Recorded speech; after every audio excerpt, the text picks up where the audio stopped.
He's the nicest. Kindness, Luigi, kindness. Kindness, Luigi, kindness. Kindness, Luigi, kindness. Kindness, Luigi. Alright. I'm sick and tired of losing this goddamn run at chapter 20. So we're going full LARP mode. I have faith in my evil. We're going full Kageaki, because I think Kageaki is the only one I could trust to beat this fucking campaign. Let's go for it. The path is yours. In case it's not clear, I've been reading a lot of Full Metal Demon Muramasa recently, and it has been wonderful. Welcome everybody to the chat. I will actually be doing something really quickly. I'm going to be changing this to hard mode for the purposes of chapter 6 exactly, and there's a reason for this. If you play on Lunatic, your level ups are set, so I'm pretty sure this is going to include the level ups from the pre-Branch of Fate save file that I have. So I'm going to do chapter 6 on hard mode, and then go back to Lunatic mode, and hopefully it'll reroll me a new set of level ups.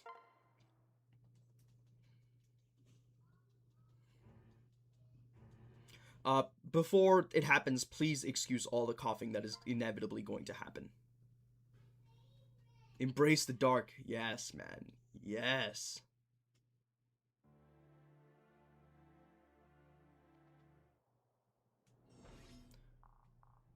Where there are saints, I kill them. Where there are demons, I slay them. My way is the way of the sword. Etc, etc. You get the gist. We're gonna pair up here. Do the classic.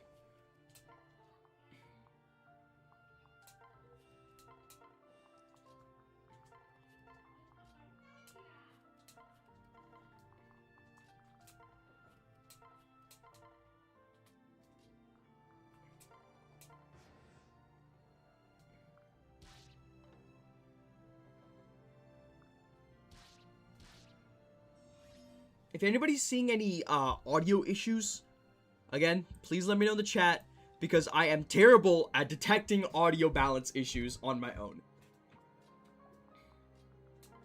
Oh, it's this bum-ass Felicia. Well, I mean, I'll do what I can.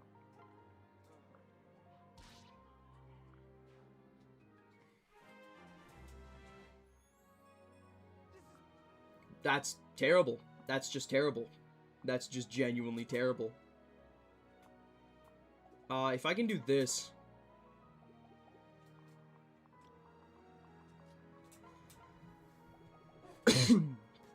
Sound is good? Well, that's good to hear. 14 plus 8 is exactly 22. Let's do something with, like, Elise so it doesn't kill, maybe.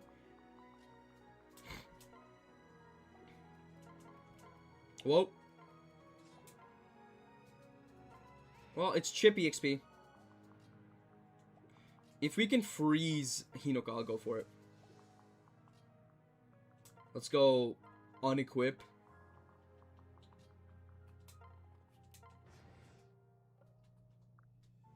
Yep.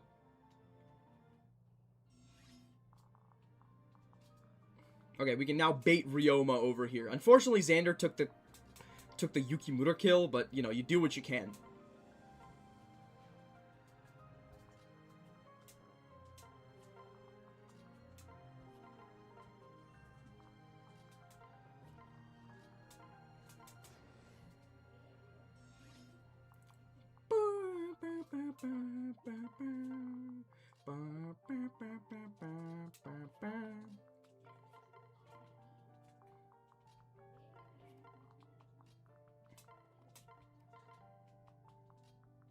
I'm gonna have to try to do my best to deal with Ryoma here.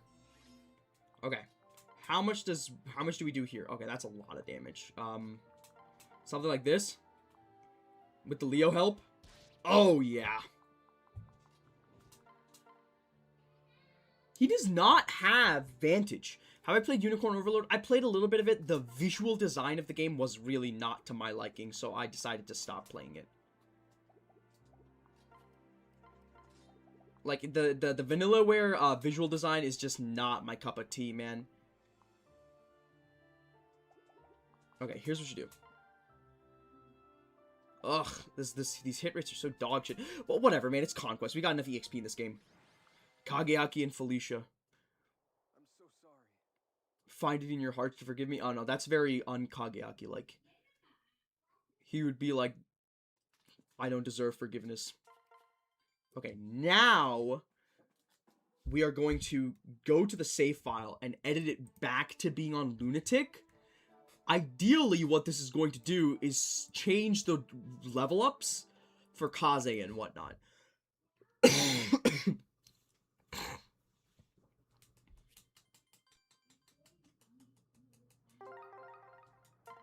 Okay, the first time I did this, I did Wyvern Elise, and I just got her killed. I'm going to play this as basic as humanly possible.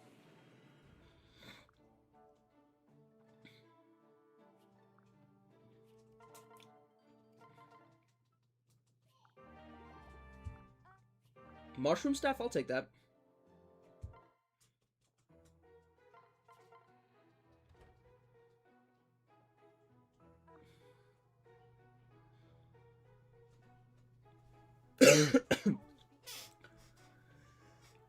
You know, I think what makes me really enjoy Muramasa was because the main character Kageaki, who's the person that I've based this Corrin off of, is somebody that I would describe as a scrimblow character.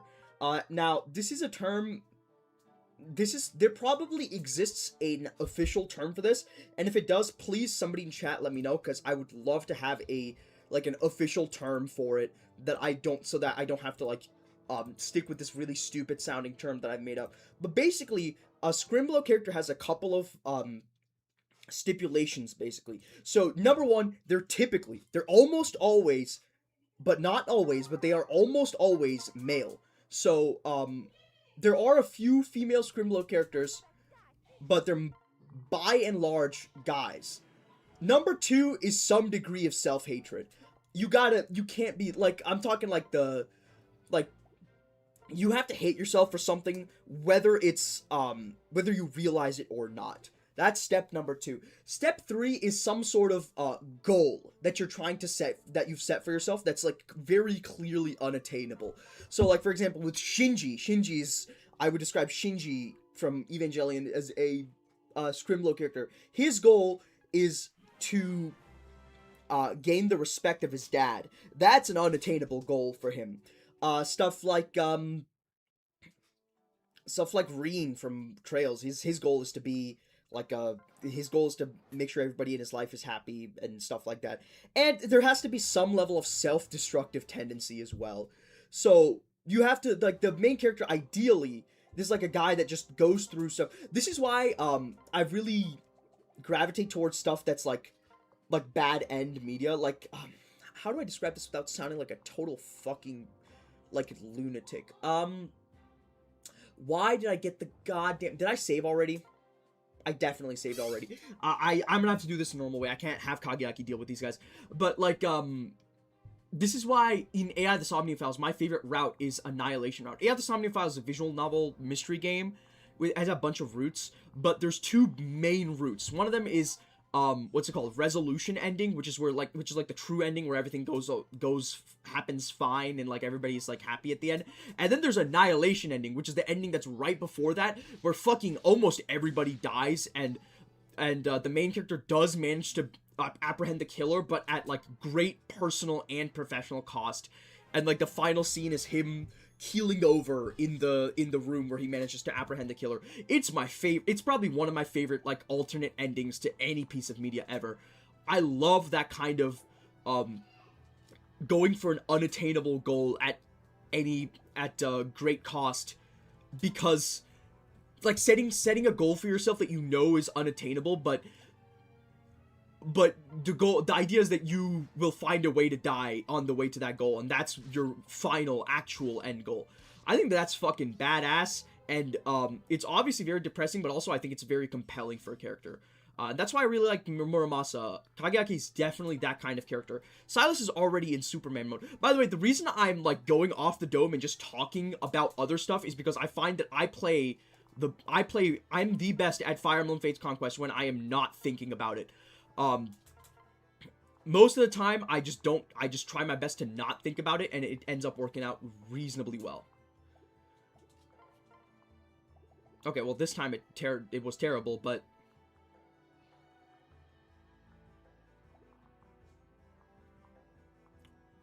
Well, listen, we're just gonna restart this chapter because it's chapter 7. I know. I know. I know it's tank. I don't care. I really don't care. It's chapter 7. I could do chapter 6 all over again if you really needed me to, but I don't want to, so we're just gonna be going into chapter 7. No, I still, honestly, I would have made that mistake regardless of whether I was talking or not. I don't know, I've basically brought the Scrimblow character thing up as a way to ask you guys whether you know if there's like an official definition for that kind of character. Characters like, Hajime from Danganronpa, Takumi from 100 Line, Takumi from Chaos Head, Kageaki, Okabe from Steins Gate, stuff like that. Male characters that fit into the Scrimblow archetype that I've laid out, just now. Because I love characters like that. I do my best to seek out, works of fiction that feature that kind of writing as much as possible.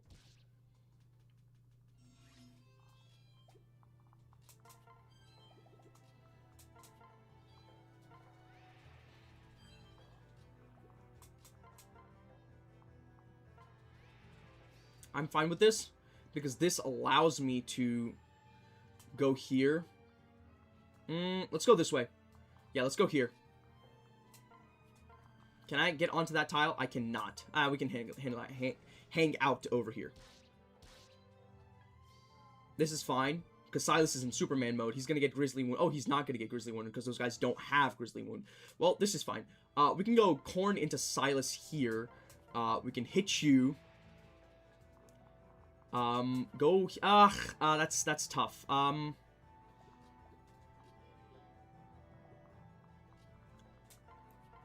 Let's go heal up Silas this way. We can go Arthur into Effie, move Effie over here, put Elise over here, and we can heal up Felicia. The one we want to have at low HP is Corrin, not any of the others.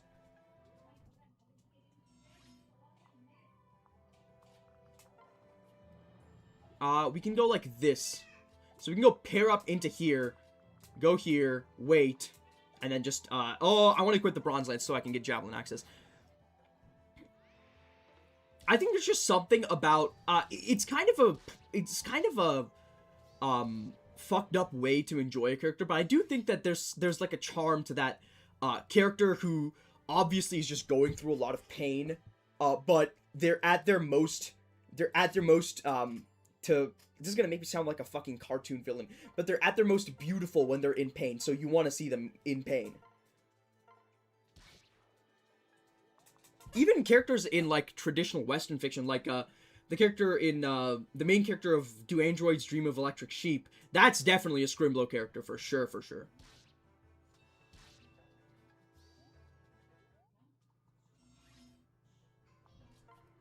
If I switch attack...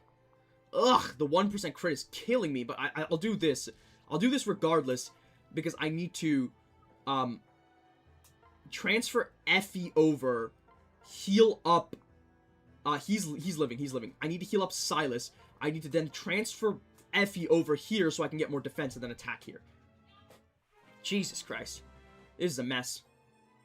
Good level up on Silas, though. That's what I care about. Speed debuff is fine. Oh, no, he does get doubled. That's annoying.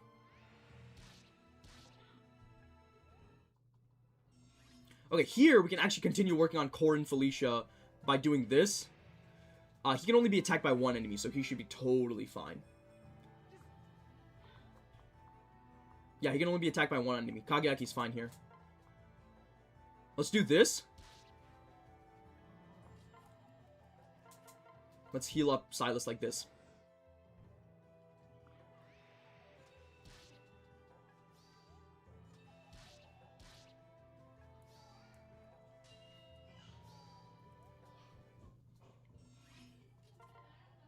Oh, that's annoying. How much damage do you do to me? 7 damage?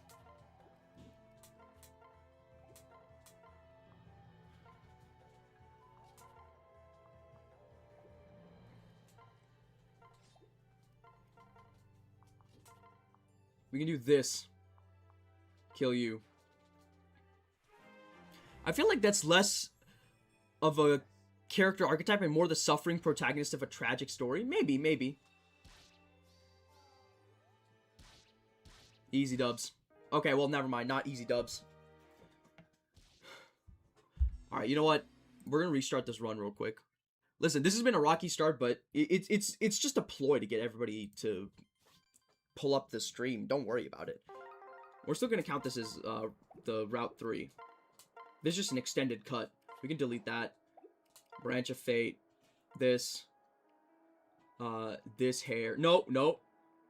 Oh, this is actually more Kageaki-like. That's there. The sad eyes. The sad eyes. Where are the sad eyes? That's the sad eyes. Wait. That voice.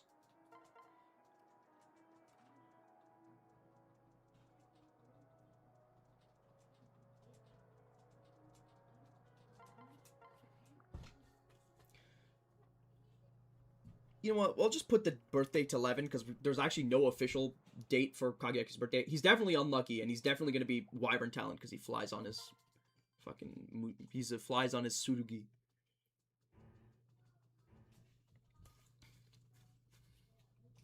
Got half a mind to go back to Birthright just to make myself suffer, but, you know, that's life. Half an hour in and 0 progress. That sounds like a classic one of my streams, of course.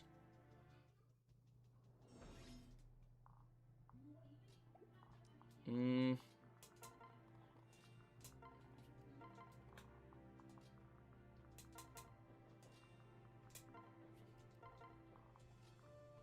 can go like this, I think, is better.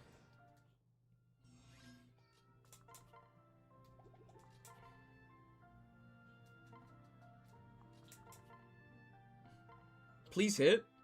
Thank you. That would have been really bad if it didn't hit. Oh, speed and res. Beautiful.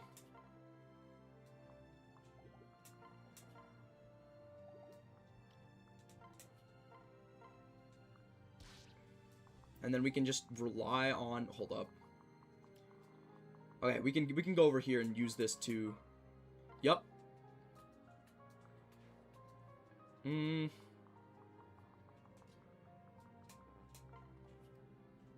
this. Heal up Leo and then just call it for that turn.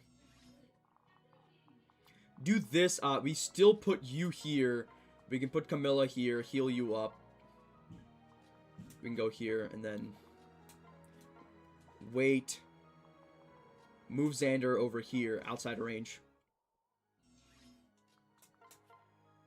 Kill him like that.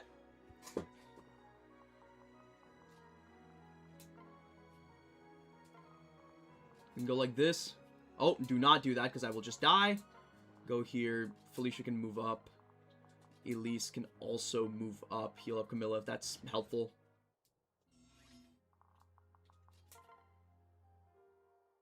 Do it. Do it now, Gohan! Okay, it didn't work. Unfortunately, this means that we are going to have to do the classic Sakura kill. What if we did like this? Can that kill? Okay, hit. Ah, whatever.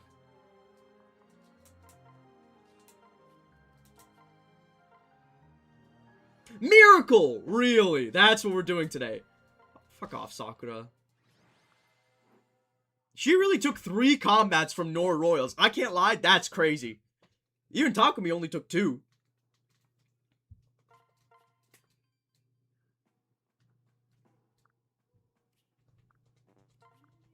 I'm gonna build a statue right now because I don't know which of the buildings I want.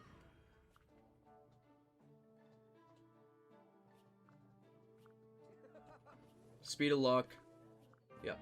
Guys at 9 speed. I have 14 speed now, so I can double those 5. I can double those fuckers, which is good because I want to get the C support. Mushroom staff.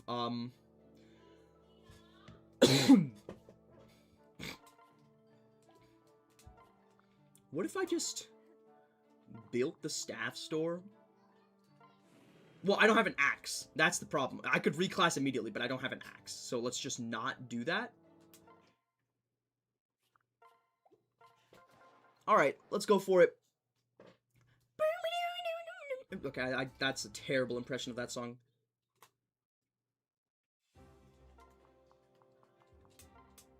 He has 19 attack, 21. 21 minus 8 is 13 times 2. He kills. Go, my beloved.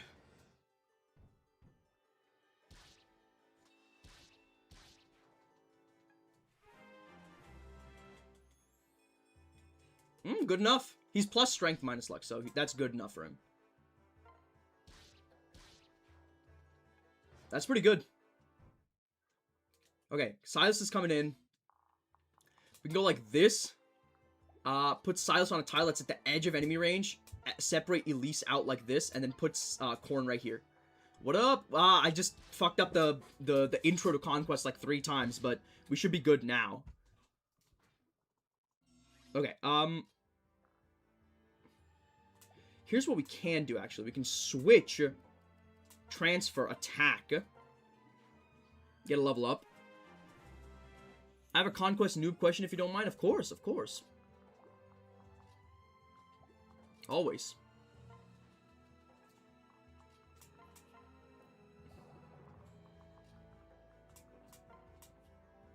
When do I promote? I usually say around 17-ish. Like, the level 10 promotion. Okay, here's the deal. There's a couple of different units that you want to promote at level 10. Like, Arthur, if you're not using him as a combat unit, is a great backpack, and you want to promote him as soon as possible. Keaton and Charlotte are also in the same boat. And then sometimes, if you're just using a unit for pair-up, basically, if you're using a unit for just pair-up, or if you're using them for combat and then you're going to bench them, like some Laszlo strategies, you want to promote them as soon as possible. Other than that, around 17, like around 15 to 18 is good to promote.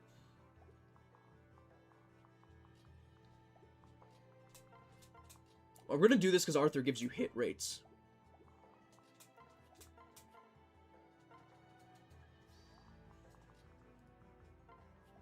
Hold up. Kill him. Man, we're working on literally every support other than the ones that I need to work on, huh? We can do this. Put Effie here. Switch, take Arthur. Heal up Silas.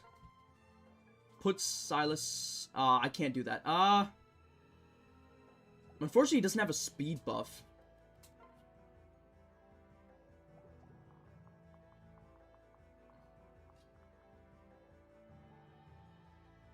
Let's just do it here. Easy. Thank you. Of course, no problem. That's just... Oh, speed defense. I mean, that's decent. That'll get us to where we need to go. 14. Fuck, that's annoying. I can't chip you down, realistically speaking. What if I went like Corrin here? Fuck, that is not what I wanted to do. It's fine. I can go trade Dragonstone, heal up, put Elise here, heal up Effie.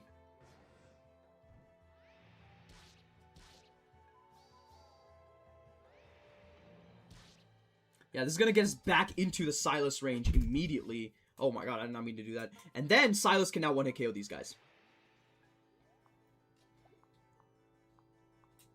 We can do this, go here, heal up Silas, and now we have Elise's personal activate on both people.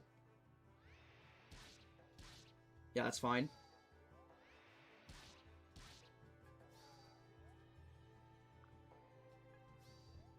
Okay, this is a little bit tougher because she's at 5 HP.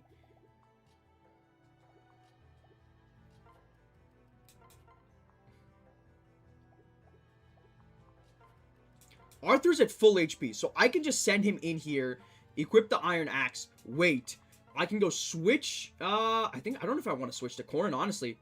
I think I just want to keep doing this, because I don't want you to switch to the back guy. That's the main issue. I don't want you to switch to the back guy. Yeah, okay. Kill. Is luck always the best Corrin bane? No, I just decided to go full LARP mode. Like, Kageaki is minus luck. Because in the lore, of FMD, he's like a very unlucky person, generally speaking. I mean, not in like a comical Arthur style way, but in like a cosmic sense, I suppose. Hit. Thank you. I needed that.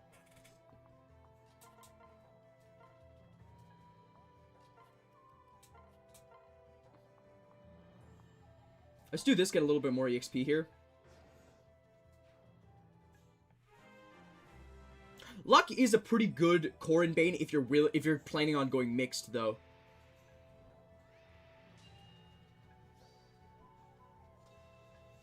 Easy, easy.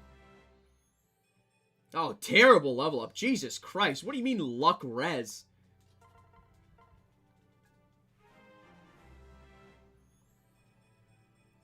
Good level up on Elise though. I will take that.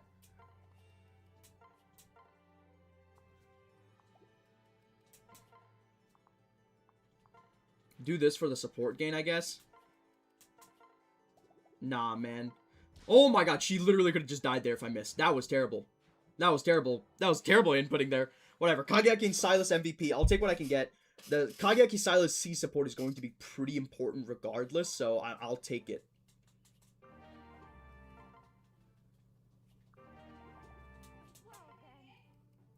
We are on to chapter 8. I'm going to need the armory for this one, because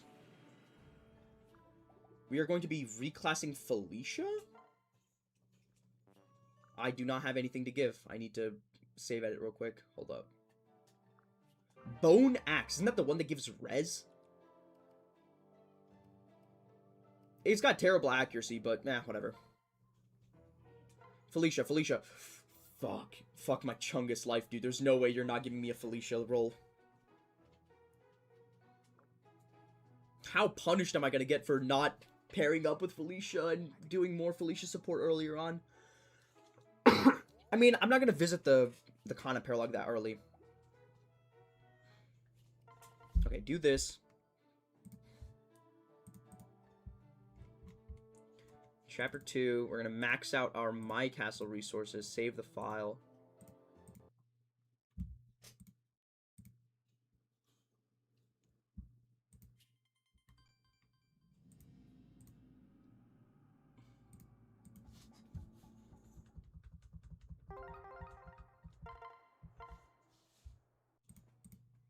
Alright.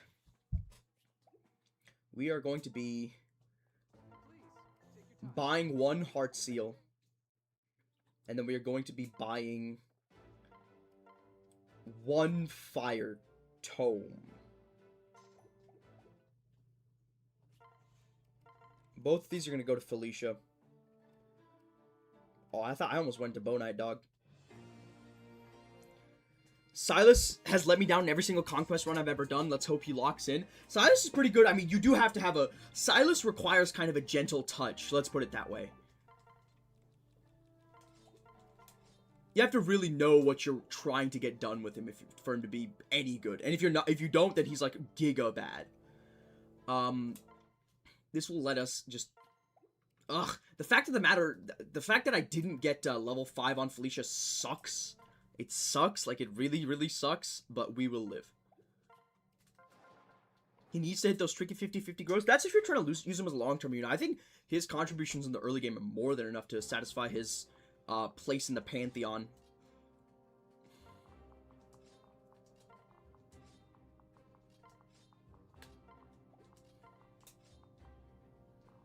So goal is to make sure that I take enough damage early on. Okay, what's the benchmarks on this chapter? I have enough to buy, like, a few tonics. 10 speed and then 13 speed. Anybody can get to 10 speed or 13 speed. This is actually important. I think we give Silas and Felicia each a speed tonic.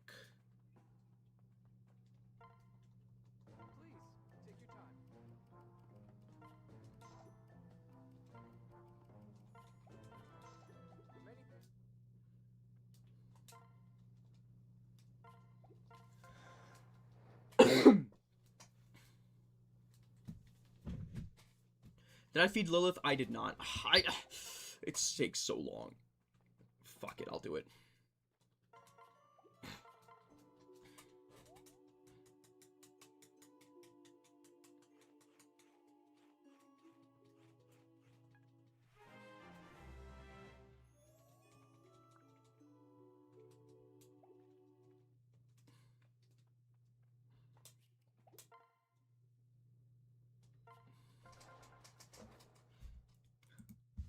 Oh my. Over the last week, I've come up with a truly criminal take that I unfortunately wholeheartedly believe in. If those that are sensitive, please plug your ears. I think that Indian food is better in America and American food is better in India. I say this from my copious amounts of experience eating all of the above. That being American food in America, American food in India, Indian food in America, Indian food in India. There's something about the, like, for example, naan is consumed pretty much in all kinds of Indian, like everywhere in India, even like India. But there's the concept of a chili naan, which they basically just make like a spicier version of a naan, and that just does not exist in mainland India for the most part. That's like an American Indian restaurant thing. And I'm not talking about Indian food made by white people in America. I'm talking about Indian food made by like American, like immigrants. Or rather, people that immigrated from America, from India to America. And the McDonald's in India goes fucking crazy.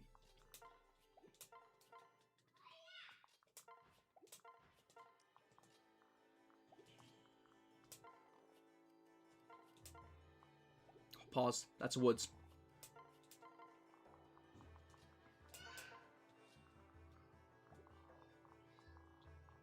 How much res does she have? 15 res? She's not taking any damage from these guys. Annoying. However, what we can do is separate out like this.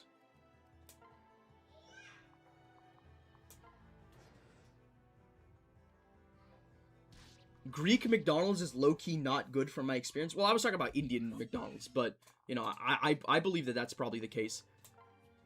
Okay. If we go like this, Arthur onto Niles, Effie onto Silas. Silas goes here, kills one.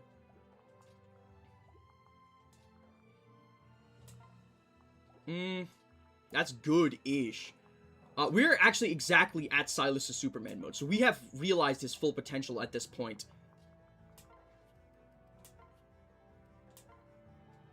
We can just transfer like this. Kill you. And then do something like this, maybe? Yeah, this is fine. It'll take 2 combats to kill, but we should be fine on that front.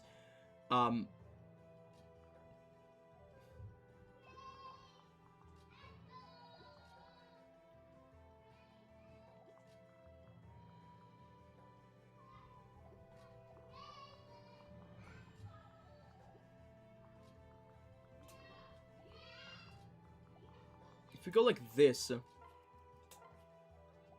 Silas does not have enough speed to double these guys. This guy's going to be able to attack me if I do that, which I'm fine with. Do this. Felicia can go over here. Because Elise has like 17. Elise has also a lot of res. So she'll survive is the main thing to be thankful for. We can go like this, separate out even. We can go Elise onto Felicia. As long as we stay outside of the range of these numbskulls, we can just go like this, switch, separate Elise out to the left, or Felicia out to the left. That's fine. This is totally fine. Oh, I just figured I'd shared my home country's McDonald's experience. No, that's fair. I've actually heard that a lot of, like, European McDonald's is just not good, which is strange. What is the point of spicy naan when you're dunking it into curry anyway? It's a different flavor profile of spice. There's, like, different kinds of spice, and the spicy naan is, like, a little bit different. Without sounding like a total moron, I would say the spicy naan is a more sharp spice. Whereas the curry is, and also depending on the curry you get might not be spicy to begin with as well, so, you know.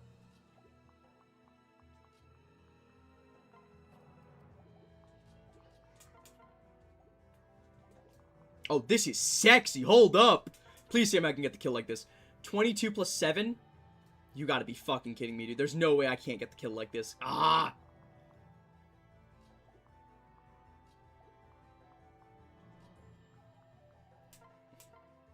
Let's do this. Thank you. Thank you, Niles. Thank you, Niles. You're the GOAT. You're the GOAT.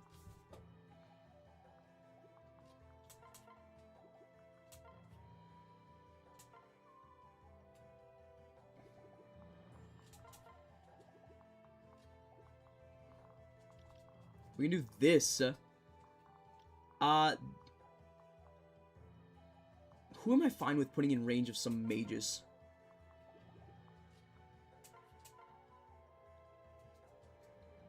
Let's do this.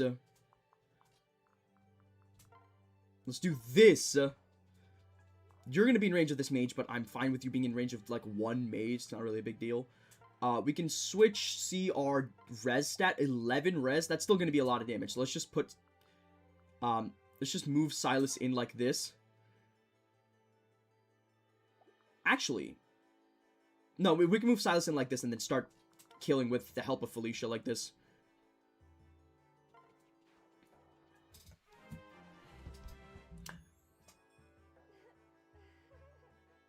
Okay, level up. I feel like what makes spicy non-hit different is like the fact that the spice is on a flat piece of bread, so it gets spread around more evenly. Yeah, no, like I will say, even if the spice itself is like 2 out of 10 spice, it'll feel like a 7 out of 10 just because of the way that it's distributed. I love it.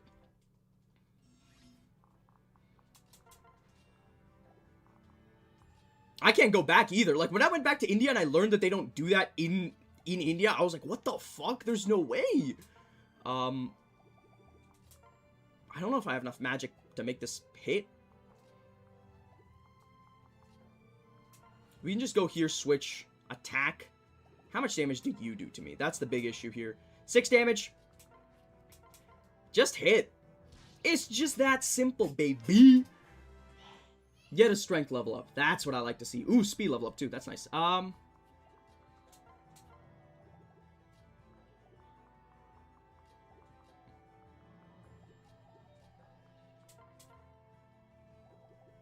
That's why cooking is a great skill to have. You can just learn to make it yourself.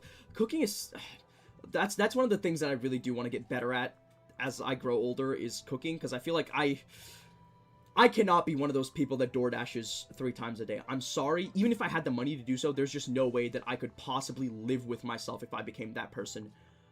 I would, like, the sheer amount of self-loathing that would incur in my psyche would make it totally worthless to me.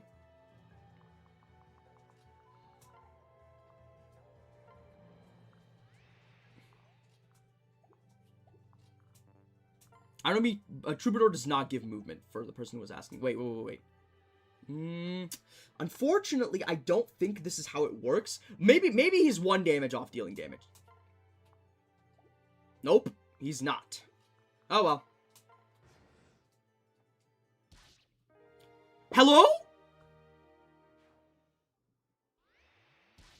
Well, I guess, how did that happen? Was like Felicia or something there? How I legitimately don't understand how I checked the forecast. Oh, quick draw. Motherfucker. Playing too much goddamn Birthright is what I'm learning from this. Ugh. I'm so mad at myself for that.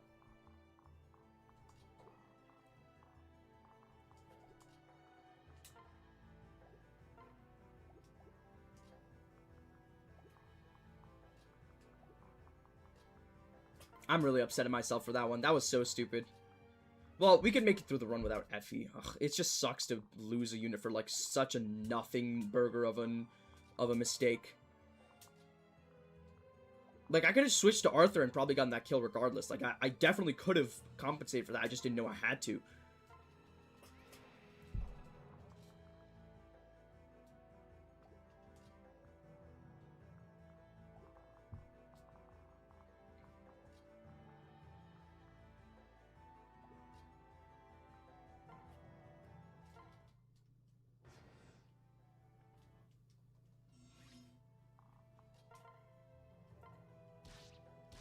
Easy. Okay. We're gonna heal you up.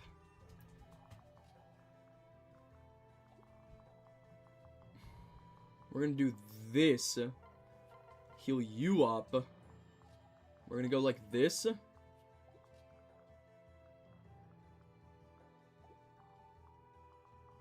I hate to say it, I think I might just have to go for the kill-ma-kill. Yeah, I mean, it's a perfect one round. I feel bad leaving all this EXP out on the map, but I'm coming up on Paralog 1. That's going to sort out my EXP needs as much as I want them to.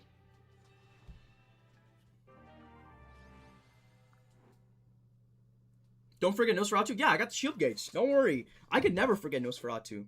I got that shit on lock.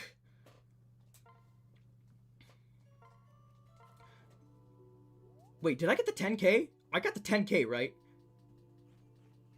My PTSD kicked in? No, it's fine. That's how I am with counter archers. Whenever I see an archer with counter, I'm like, whenever I see an archer in Fates, I'm like, be fucking careful, dog. That motherfucker's gonna have counter. I got the 10k, right? I did. Okay. I got the 10k. I was like, surely I cannot be that stupid. We're gonna go Smithy here. Yes, we're gonna go Smithy here. Okay, here's our options, okay? For Chapter 9, our options are Wyvern Elise, again. The Wyvern Elise, bad part of that is I'd be left with a Kageki that can't reclass.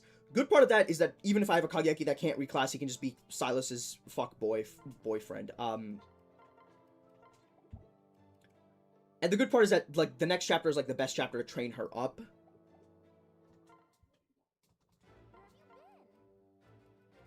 Regardless of who's going to do this, we need to get a Bronze Axe +2. And we also need to get a Heart Seal. Heart Seal drops on this chapter. Okay, so Chapter 9 is where it drops. I forgot about that part.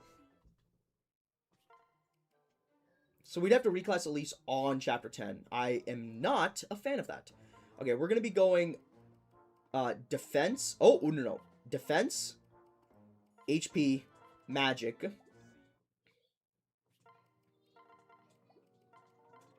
Oh.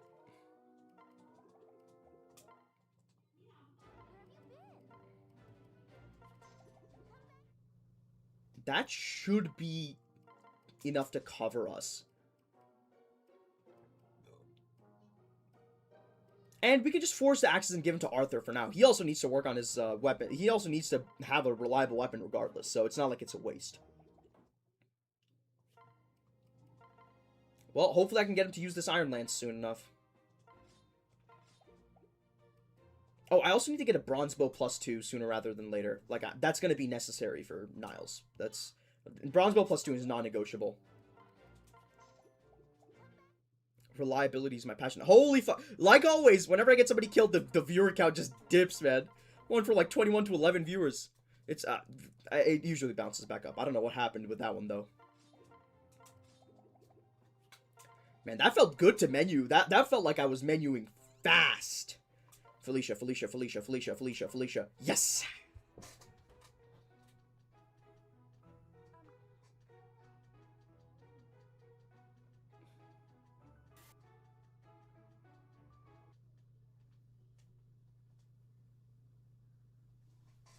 Okay, so the game music just stopped working. Let's go ahead and save the game and restart. Don't you fucking dare. The game crashed on save. That makes no sense. How did it crash on save?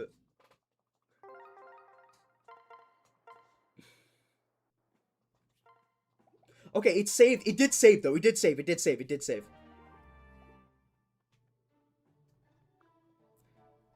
I'm about to experience some fucking creepypasta, dude. Like, I'm kind of worried about the way this shit's looking. We're doing Paralog 1. Did you plan any skill transfer from the log to the other versions? So we're not doing Conquest because I won Birthright. We're doing Conquest because I got. Well, I mean, I can check the log. I don't. If you want me to check the log, unit logbook. Got Forsyth here, Thanoa, Jitaro, Haitaka. These are from the Corrin quest, right? Holy, that brings me back. 24,640. Now, question, chat. Would it be taint if I brought Forsyth on?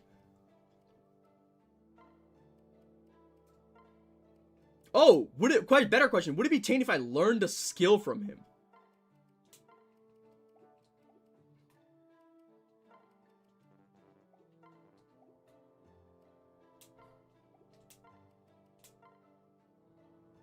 It'd be hype if you brought Forsyth back. Just to reprise it to show that the cinematic universes are connected, because that's hella expensive. It is hella expensive. I like the idea of buying Heartseeker for my Corrin, to be perfectly honest with you. Alright, let's run a poll. Let's run a poll. Let's run a poll. I'm not gonna need Heartseeker for this chapter. Is it taint to learn skills from the unit logbook? We're gonna let that run until after Paralog 1, and then we will use that to base the... Okay, I don't know if my viewer count's recovering from this. It's gone down to 12. Oh, that's the wrong chapter.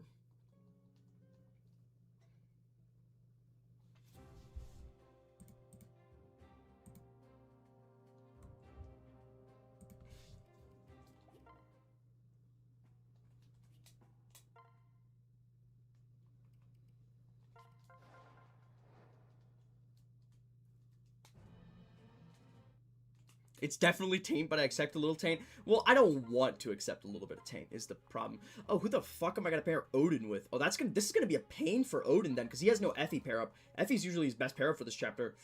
Ugh, that's gonna be yucky.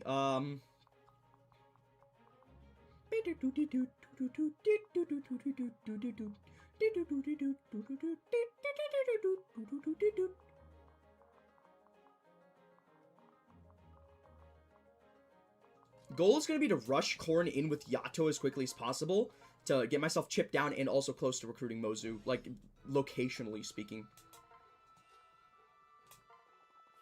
Can I double? 8 day. I'd rather Dragonstone tank here. Okay, I missed that, which is good because I can't, because that means that, I mean, good thing I quit the Dragonstone, let's put it that way. Do this.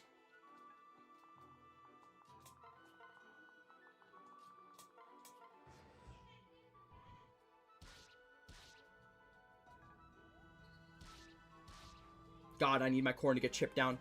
Is there a long-term plan for Mozu? Probably just put her into Archer, get the benefits off of it.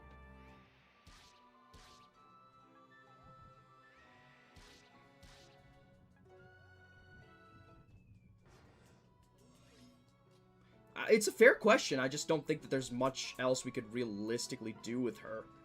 Oh, he heals up if you dual strike with Nose? I did not even know. I did not know that, man. I genuinely just did not know that shit. I might be a fraud for not knowing that.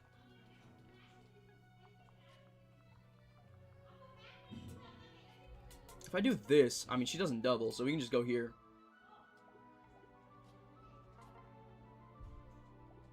Let's go, like, here. Let's go here.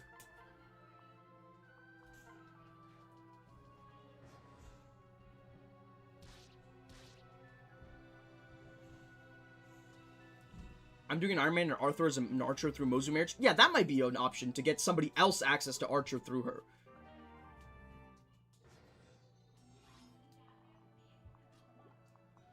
We're just gonna give this kill to Odin because he needs the XP more. HP, magic, defense. HP. Okay, he went 2 for 3. He went 2 for 3. That's good. That's good.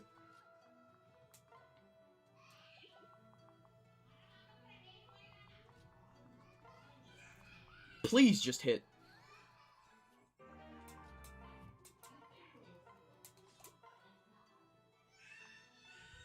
Do this? We're gonna keep Niles here.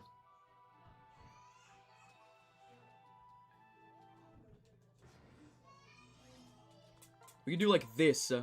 Oh, I am at 11 HP, so Silas should be in Giga mode. He is in Giga mode.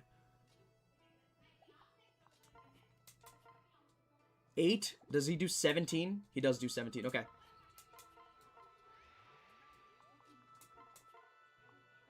I'll just do this for the 100 hit. We can do this. He has the Thunder equipped, so he didn't get the healing off that. We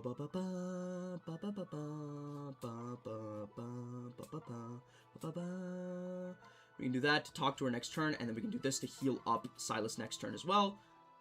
Odin's got the shield gauge, so we can just go Nosferatu equip, wait.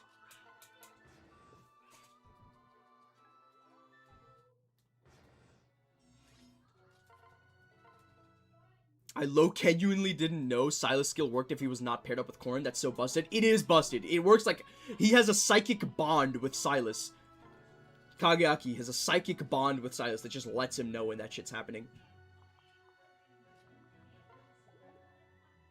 I was just paired them up. That's pretty funny. Mozu. Who the fuck am I gonna pair Mozu with? Well, it doesn't matter for now. For now, we're just gonna be doing what we can. I still can't believe this is why I play Fates, man. I get new knowledge that just blows my mind every single time I play it. I did not know you could heal up with the dual strike of that. You gotta go for justice? No, I'm sorry. Arthur is going to be a backpack. I don't hate myself enough to do combat Arthur. Sniper Arthur is goated. Sniper is goated. Sniper Arthur sounds like the dumbest shit I've ever heard. Do this to chip you down, and then do this. Sleeping on my glorious king. He's your glorious king, though. He's not my glorious king.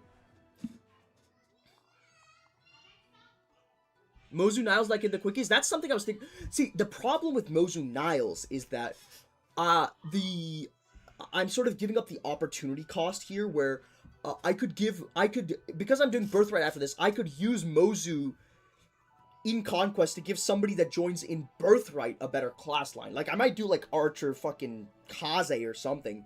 Mozu Kaze sounds... No, I think I'd still rather just do Baruka for the strength.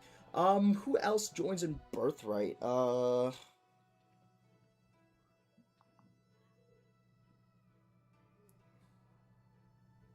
Archers and all that in Birthright, though? Yes, but the skills definitely still are.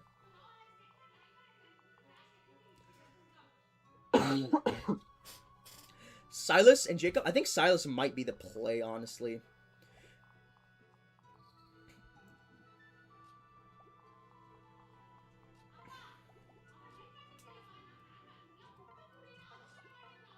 Maybe you can get some chip damage this way? I don't know.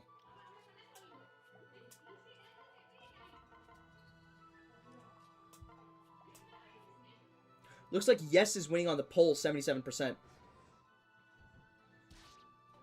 Okay, didn't like that miss. That miss was very unepic.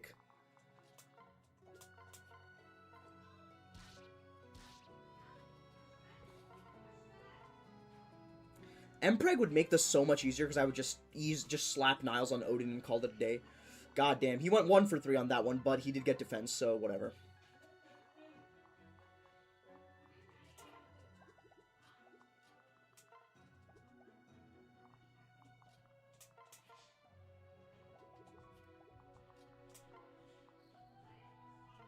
Do this,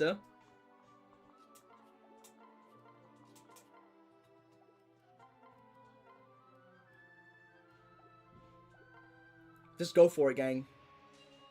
Yup.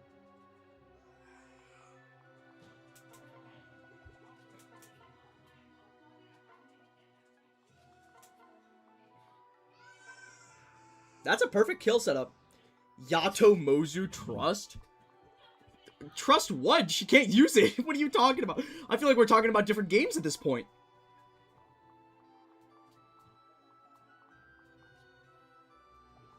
So, Jujutsu Kaisen's airing, and as a result, there's some of the most mind-numbing discourse of all time every week. But to this time, I think that it managed to touch on something that's actually somewhat important to talk about, or at least recognize.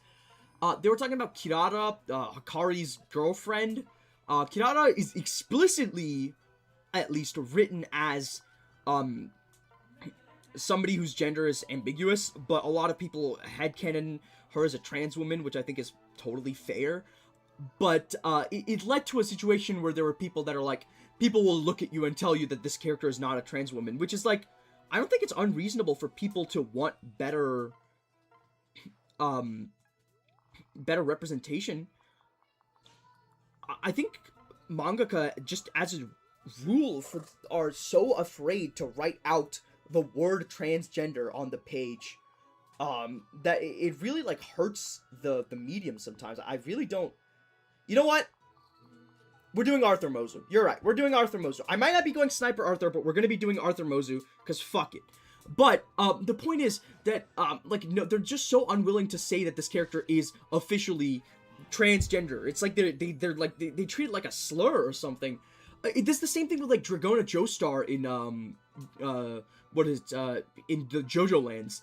Araki, like, he's reasonably progressive from what we've seen, but even he's like, I'm not going to write Dragona as I'm not going to say the word transgender, I'm going to just give this character every single thing that would make you believe that they are a trans woman. So we're going to have Kinshi Arthur. That sounds like the worst class I've ever heard of in my life.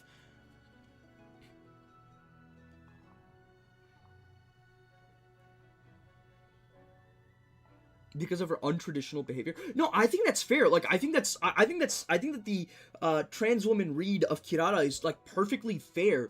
But what I'm talking about is the fact that I think it's also fair to be like, it's lame as shit that you're not willing to say the word. Like, say the word.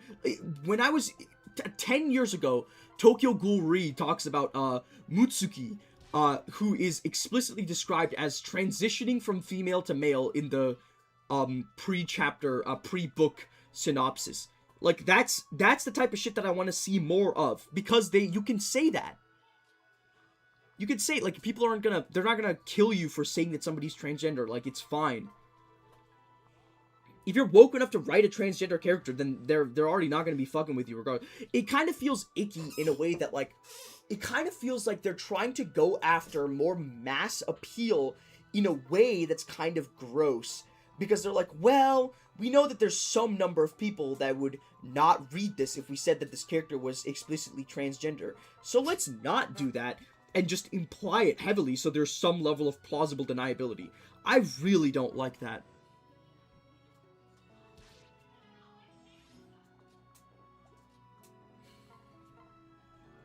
It's trying to appeal to both groups without taking a side, which is stupid. Yeah, like, if you are writing a trans character, then you should not be trying to appeal to both people without taking a side. You should be taking a side on the issue.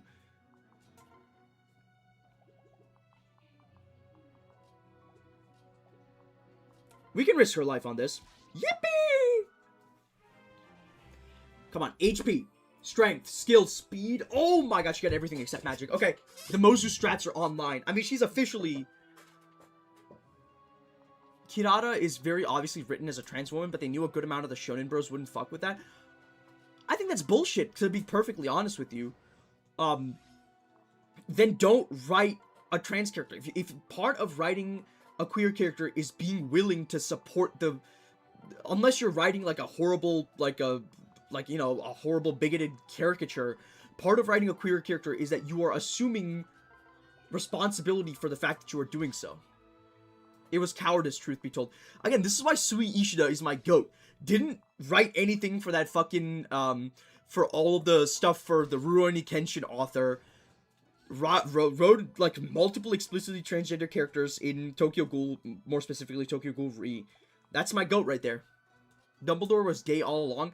That's like the opposite situation. Speaking of which, I can't think of an author that has gotten more hate from both sides than J.K. Rowling. Like, she is really fucked up. Like, when I was younger, I was friends with a lot of, like, millennial kids who didn't really, like, none of us really understood what it meant to be transgender, and we didn't really understand that J.K. Rowling's politics around that issue were, like, horrible and super regressive.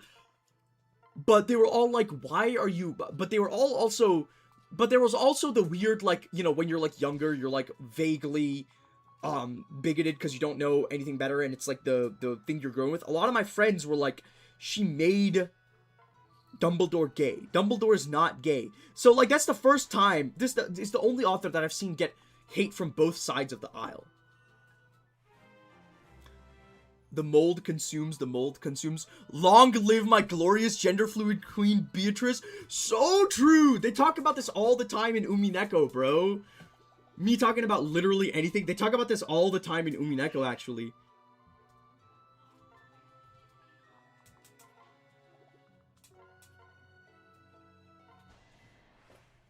Guy who's only ever read Umineko. I'm gonna be honest, if you've only ever read one thing in your life, it being Umineko is like a pretty reasonable thing to do. Ah, not a great level up.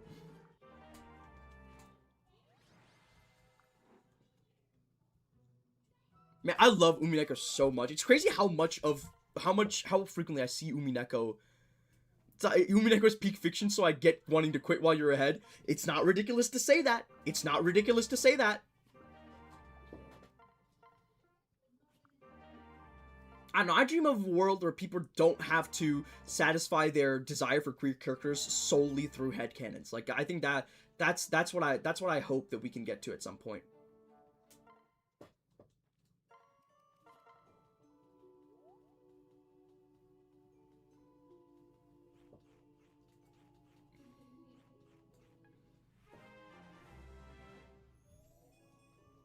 And speaking of gender, there was, okay, so there's this account, I don't know if you guys are familiar with this, many of you are probably off of Twitter for admittedly very good reasons. Twitter has these accounts for fandoms that are like, have you played Celeste? Do you have any opinion on how Madeline is handled? I'm gonna be honest, I feel like it's a little tough, because, like, it's like, they're like, okay, she is transgender, but also we're like kind of bury the truth somewhere like way deep, and I'm like, I mean, I don't really feel strongly about that. The game is fucking awesome. The game is great.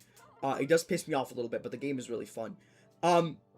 There's, what was I talking about? Oh, on Twitter, this is before the Musk takeover as well. Fandoms that have significant followings on Twitter will have a confessions account. So it's an account where people from a fandom can post anonymous confessions about that specific fandom. So for example, there's the Danganronpa confessions. So a bunch of Danganronpa fans will post like crazy shit on there. Usually it's kind of a cesspool, but like in an entertaining way. So a lot of people in the fandom tolerate it. Very recently, actually, the Fire Emblem Confessions account was started up by one of my mutuals on, well, at the behest of one of my mutuals on Twitter. Today there was there's been a lot of like shit shows, there's been a lot of like Three Houses discourse, but today something that really like rubbed me the wrong way showed up. There was something that was talking about how Edelgard is bisexual because she has paired endings with both male and female characters, and I was like, yeah, that makes sense. And then they were like, a lot of people are like commit bi erasure on Edelgard because they're like, oh, she's just a lesbian, she's not actually bisexual. And I was like, yeah, no, I actually have noticed that, but I never really thought about it. And then like every single person in the replies and in the quote retweets was like, bi erasure isn't real. Bisexual people already have everything.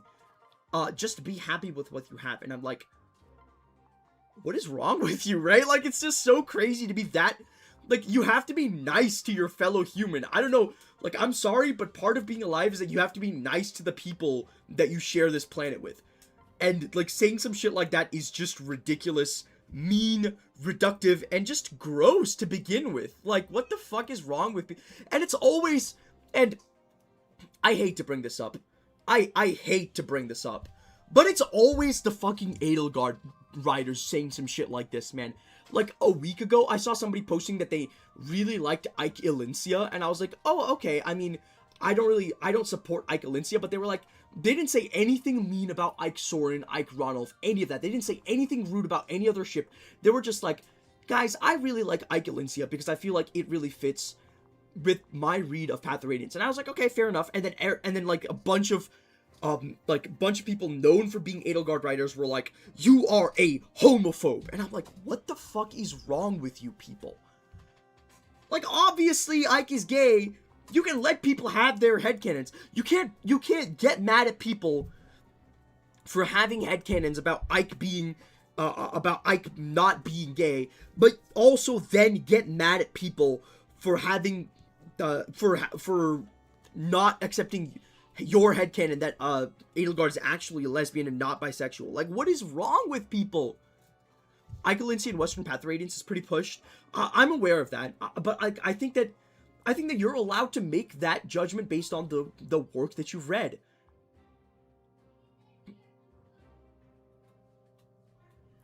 Shipping Naegiri was like a hate crime. Naegiri? Really? That's crazy to me, because that's like the most obvious ship of all time. Not gonna lie, I was an Edelgard fan, but there's quite a few cringe fans among us. It's not just the Edelgard fans, admittedly. Like, every single person that's, like, self-describes as a Three Houses fan and is, like, terminally online is, like, one of the worst people you will ever have the misfortune of meeting.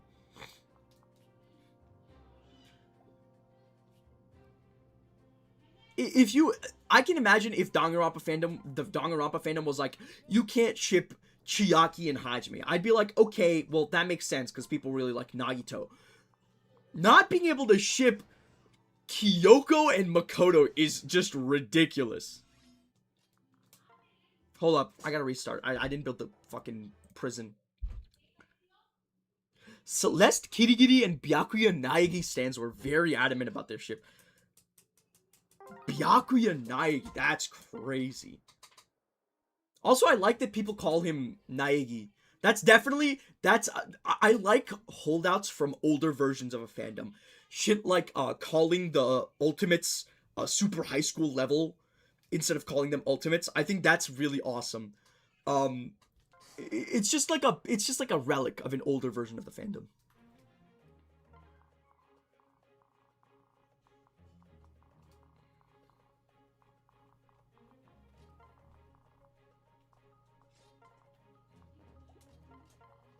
I don't know if I have the bulk to take on this map.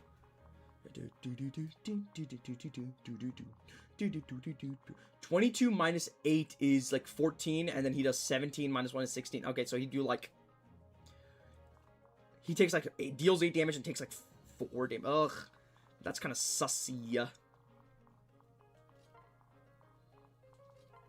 What about this? No, that's 11 speed. What about this? That's 12 speed? 8, 9, 10, 11, 12. That's not enough.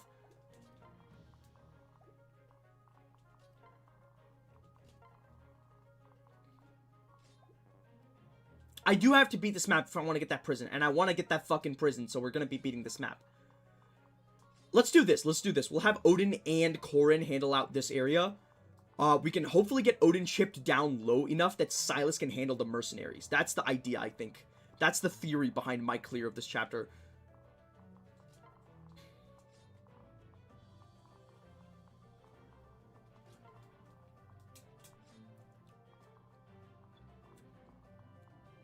I think it's worth giving Silas a speed tonic.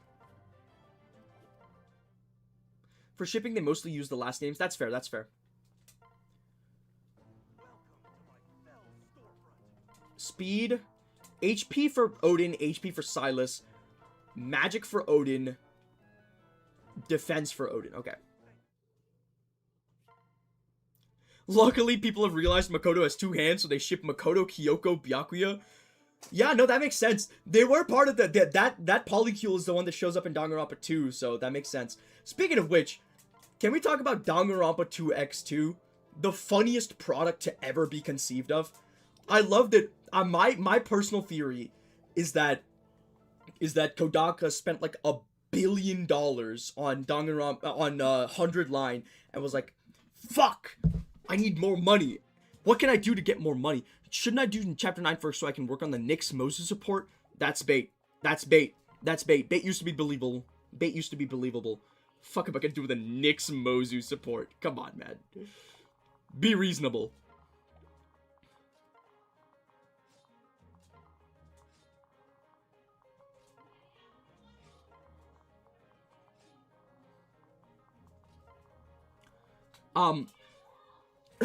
I love that he was like, fuck, we spent so much money on 100 line. How do I make money?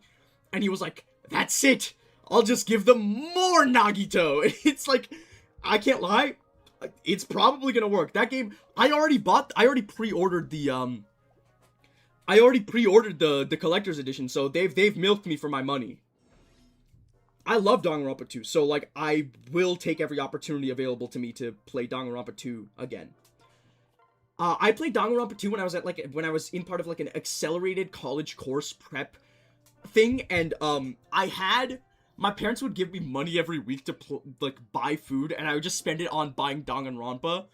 And I played all of Danganronpa 2 chapter full while I was giga hungry, so I was like, man, this shit is hitting. It's hitting a little too close to home. It was a very fun experience.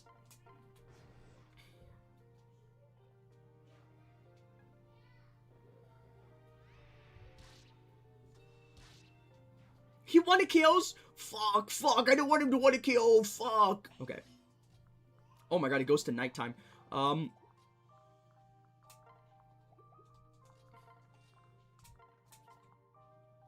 Do this.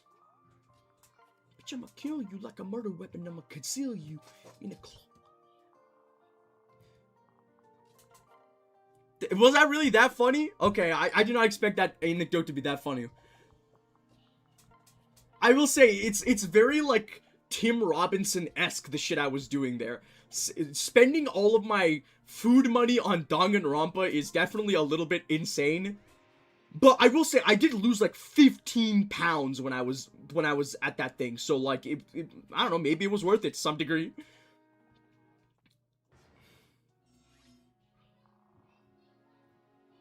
Danganronpa was a dark time in my life, but unfortunately Naegiri has shaped me as a person. I can, if Danganronpa 1 was the game that affected you the most, I can very easily understand why it would be a dark time in your life, because that game fucking sucks.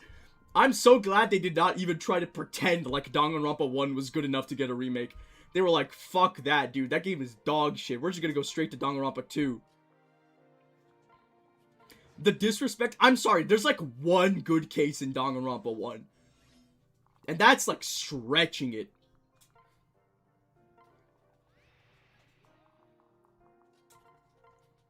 Respect your elders.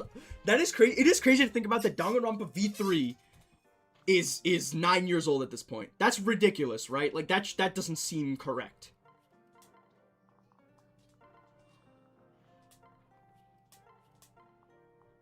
I feel like my Danganronpa fans, like early Danganronpa fans, are not my elders. You know who are my elders are like early Persona 4 fans and like Code Geass Yaoi fans. Like that, I feel like those are the people that I'm like, damn, you're old as fuck. I gotta hold that. Like that's crazy work.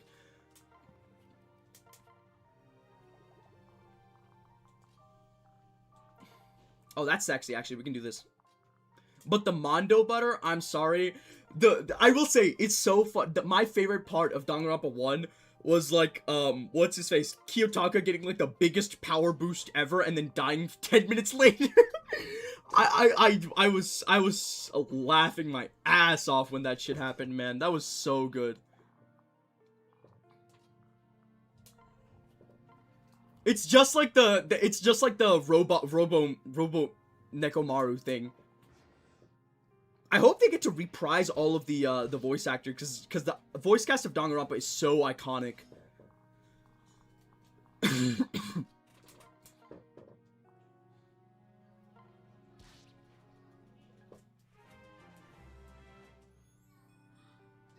Magic luck.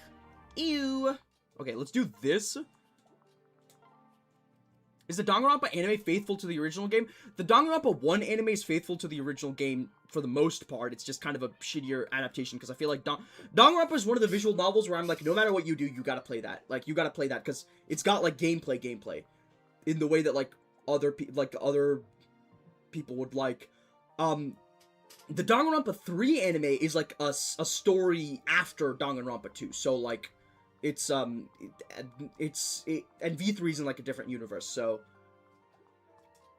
I would say if you want to experience Danganronpa, please, for the love of God, just play the games. The games are like super cheap, and if you can't afford them, you can just emulate them. The second best way to experience Danganronpa, I guess, is the anime, but like just play the games. I'm all for, like, alternate ways of, like, consuming media that you're a fan of, but, like, the Danganronpa is, like, one of the things where I'm like, just do the original, it's fine. With Umineko, I'm like, that shit is 8 years long. If you want to read the manga, that's fine, but, like, with Danganronpa, it's like, Jesus. Oh, well, watching a Let's Play is also, like, fair enough. I think it's better if you play it yourself, but I'm not as fascist about, like, people watching Let's Plays of video games. I legitimately don't care that much about it. That's not, like, my hill to die on.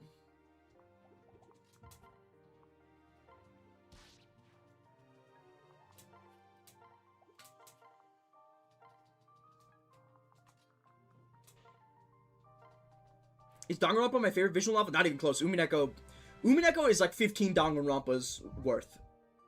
The problem is that it's also like way less popular. Let me see my fucking power ranking. Hold up. Okay, my power ranking goes at the very top. We got Umineko and They Cry. Nothing's even close. Like I'd say there's a tier gap after that, and then the tier below that tier gap is Fata Morgana. A little bit below Fata Morgana in the same tier is Virtue's Last Reward from the 999. And then a little bit below Virtue's Last Reward is AI the Somnium Files 2. Then Higurashi.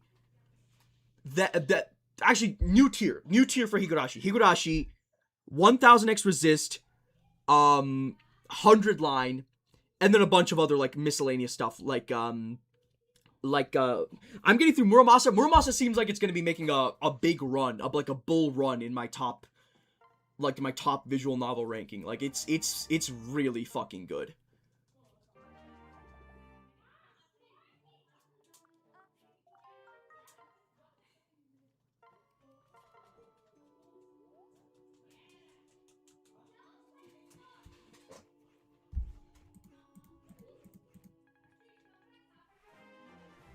There's no way you prefer the travesty that is Nirvana Initiative.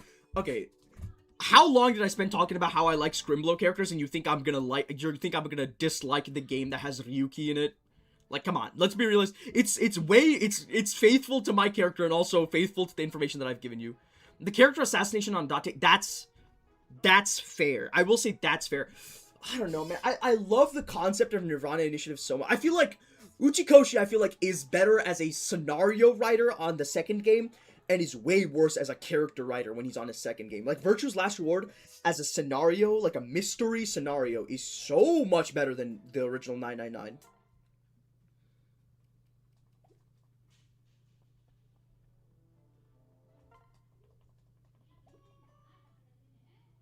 Did I guess Date's in my top 5 characters ever? That's fair. I'm a big fan of Kaname Date, but he's not like my goat. I really like the pathetic, shivering mess that is what's his face, Ryuki.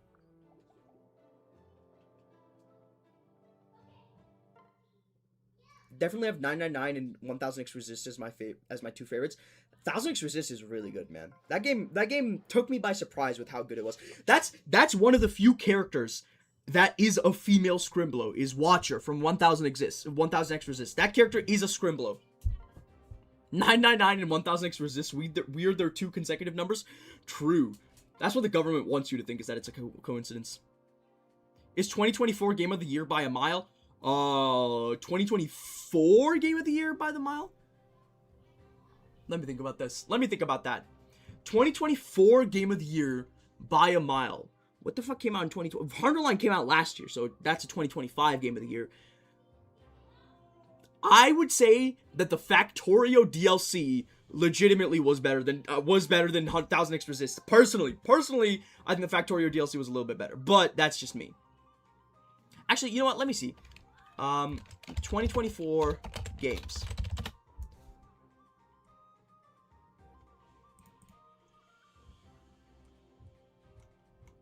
Dragon's Dogma, Tekken 8, Kunitsugami, Prince of Persia, Warhammer 40k game, fucking Call of Duty, I don't give a shit. Elden Ring DLC, no, I don't give a fuck. UFO 50, I never really got the hype around that game. Oh, dude, Balatro 2024, be for real, dude. Balatro 2024 is the winner for 2024, but I will say 1000x Resist is damn good. That game is damn good. I think a big problem with me and 1000x Resist is that I don't have the Metaphors up there. I haven't played Metaphor. It's not really my cup of tea. I probably would be like okay on it. The problem with 1000x Resist is that I didn't really get the cultural references. I just like the sci-fi. I just like the sci-fi narrative that they had in that game, to be perfectly honest with you. I think that was really interesting.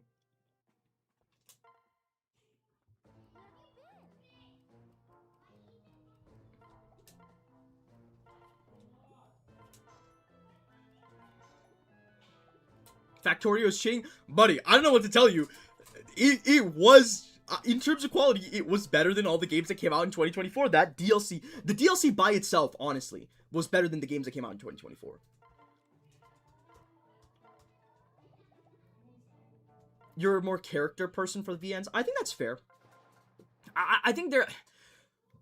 For me, I definitely need to enjoy, like, characters, but also, like, I'm willing to, like, if the characters are middling, but the story's really good, I will like it more than if the story's middling, but the characters are really good. Because, like, let's say, like, it's a romance, like a dating sim visual novel where I just do not like the characters. Well, a dating sim visual novel where I do really like the characters, but I just don't like the dating sim. I just don't like the main plot. Then I'm probably not going to enjoy it that much. I genuinely couldn't play Chaos Head. The MC was too unbearable, even if that was the plot. I will say, I've been reading Chaos Head for how many hours now? Chaos Head. 13 hours, and I've yet to come onto one plot point that I find that interesting. Like, the whole, like, he's just stupidly paranoid is, like, fun, but, like, it gets to a point, man. Like, at some point, I'm just, like, just move the fucking plot onwards.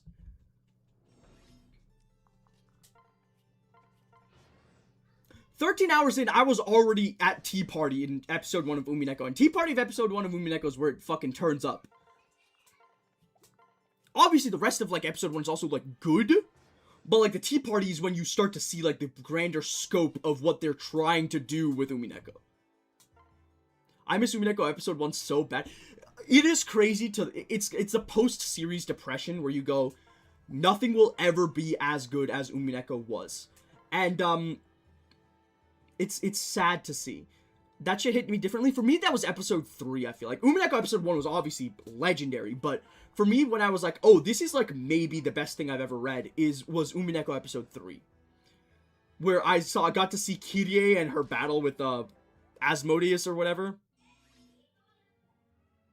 Legendary, because Legend of the Golden Witch? No, -2, -2. That's a bad joke. I'm sorry to tell you this, that's a bad joke. I think we put, Corrin plus Silas here.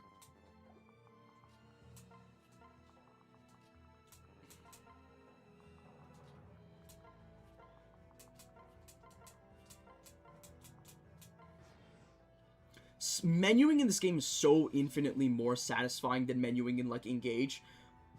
It still pisses me off that they managed to make the UI design in the Switch Fire Emblem games worse than they were in, like, the DS games. Like, that's so disgusting and stupid.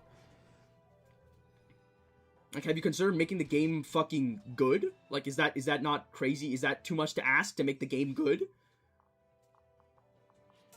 This is fine as long as I get, like, a good pair up or, like, a good dual strike off. I did not mean to do that!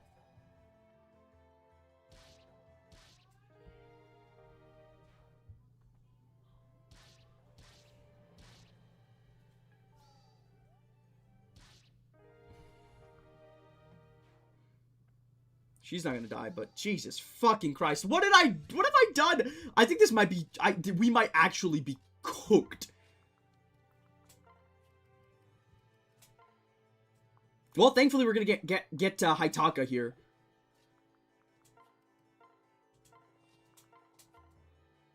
Hit. Thank you. I needed that to hit. This is how we go out? No. I can make it work. We got Niles. Who do we lose? We lost Mozu? Come on. Nobody's ever needed Mozu to win a game of Fire Emblem.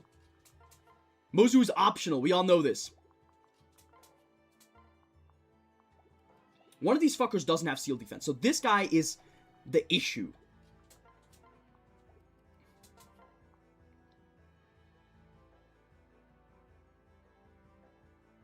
I think I'd just rather do this with Corrin, right? Just do this. I think I'm not fine with Nyx dying. I'm not fine with Nyx dying. I also am going to need to capture somebody other than, you lost Felicia. Ugh. Looks like we're Nyx maxing. Yeah, I guess so. Okay, this guy does 13 damage to me. This guy does 19. Ugh, that's really fucked up what I have to do here.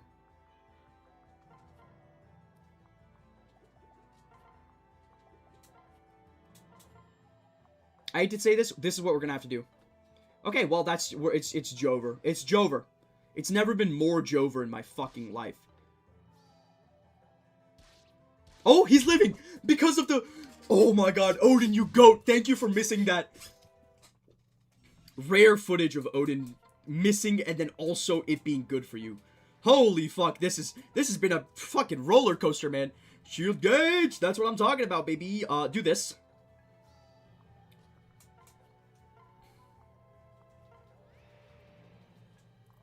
Well, this clear is going to be interesting for sure. We can still continue working on Odin. We can still continue working on Odin Felicia. I mean, Odin Elise. Corrin is going to have to find another wife. Who the hell are we going to marry Kageaki to?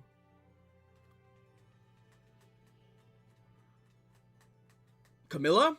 I already have Wyvern. I don't really think that's a good idea. Azura, maybe? Yeah, I think Azura is going to have to be the play. Corrin Azura. And then Silas can go with, like, Camilla. It's gonna be messy. If you end up resetting how much for you to build a combat Arthur, buddy, we're gonna need to use Arthur in combat regardless. Don't count your chickens before they hatch. Wait until the Arthur dies or gets insta-promoted before you make a donation like that. I would say $10. $10.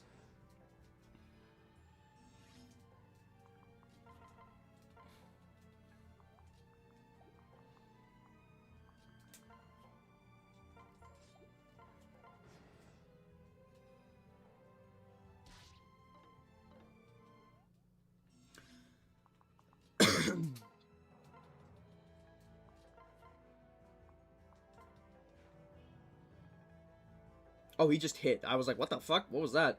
No, he hit.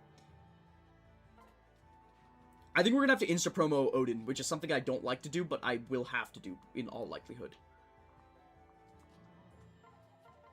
Do not heal up, Corrin. Do not come. Do not come. I'm gonna come.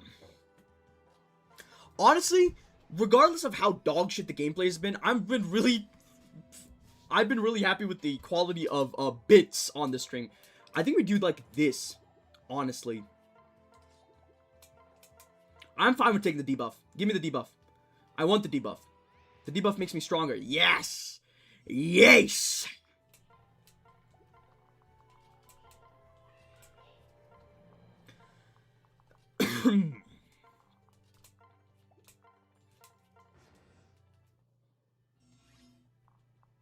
I was going to talk about another story. I forgot about a funny story that I had happen. I forgot what it was.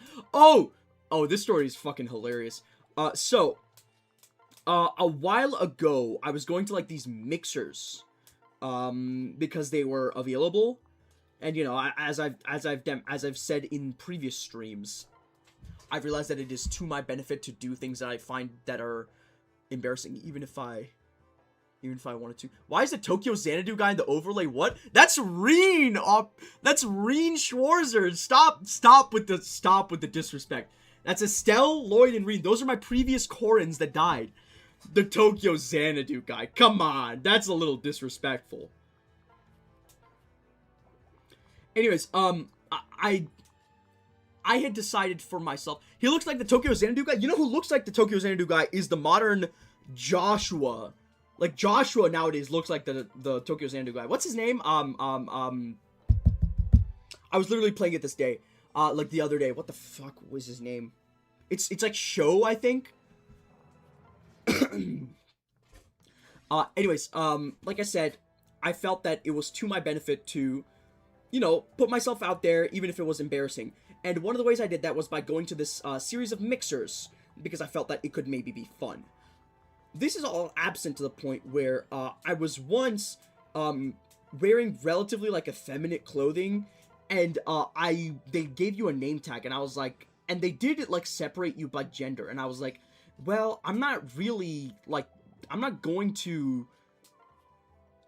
It was, like, a bunch of, like, really normie people, so I was like, I think I might be better off just, like, identifying as, like, a guy here. So what I did, I'm not shitting you, I no joke, did the, you know how, Japanese artists do that thing where they'll, like, draw a femboy, and then they'll put, like, the male gender symbol next to him? to denote that it's actually a guy. I did that, but unironically, at that mixer on my name tag, because I was like, I think this might be valuable information. And lo and behold, they were handing like different like pieces of paper out to the guys and the girls, and I had to because of that name tag, they were like, oh, you need to get this paper. So, you know, thank goodness I did that. Oh god, I think somebody's getting some ancestral memories of these kinds of exchanges. Let's do this. Ugh, this is terrible crit avoid, but we'll do what we can. That's so real. I always keep it real, you know me. Just hit, please. Thank you. Well, I have to actually be careful because I actually do have to be careful because this is my last 2 heals for this chapter.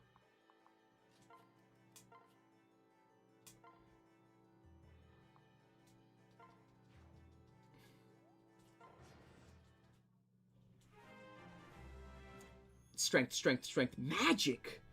What the fuck?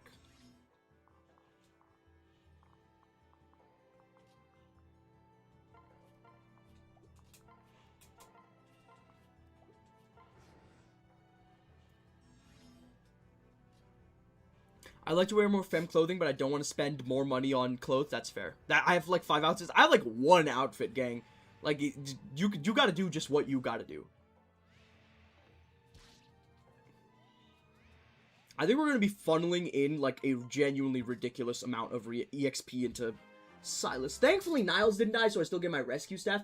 Oh yeah, that's what I want to see. That 1 point of speed is actually very helpful.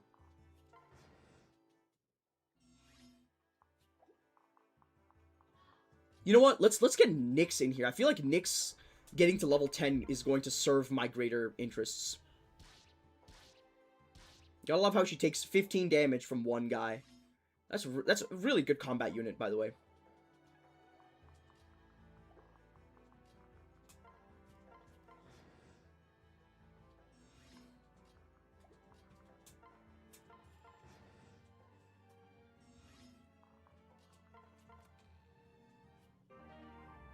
Did you watch How to Train Your Nyx? No. And I respect Coding Ant a lot. She's a great person. That series is entirely built upon copium. Like, I can't be I've talked to her enough in the past that I know how she feels about Nyx and how she feels about raising Nyx to begin with. So like I don't really care that much.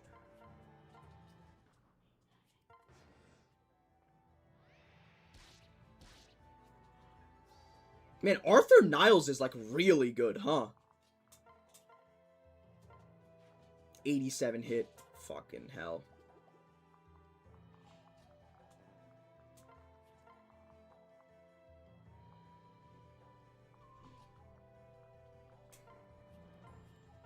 Arthur's just good in general, believe? Yeah, I'll believe it when I see it.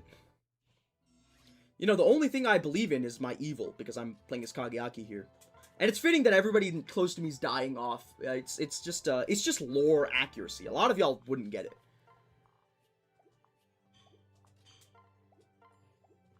She thinks that Nyx is better than a lot of characters. Listen, every normal person that plays Fire Emblem Fates has a unit that they cope about.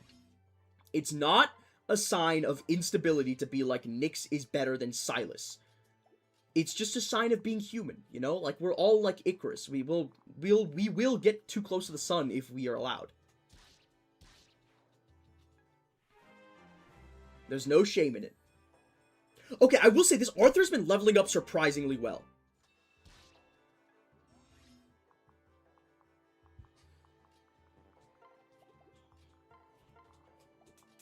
Luck level up on Arthur? Is that a sign from the gods above? What is this Arthur compared to his averages? Let's take a look. Ninian, CQ, Arthur, 10. Average on HP, plus 1 on strength, plus 1 on skill, half, plus a half on magic, plus like 0.7 on res. Like, he's above his averages in every single stat. Okay, well, you know what? As long as he keeps outstripping his averages, we will continue to use Arthur. Arthur is my copium unit. Arthur is a lot of people's copium units. Vex JL, another community member. A lot of respect. That motherfucker will not stop talking about Arthur.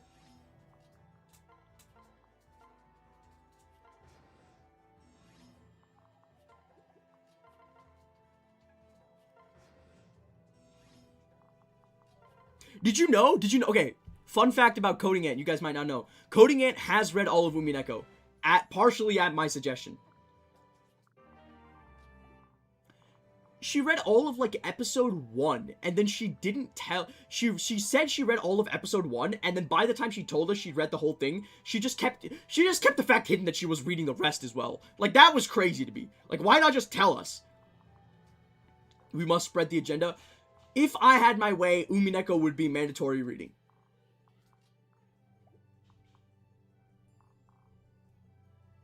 You know what? We are going to be looking up... No, I remember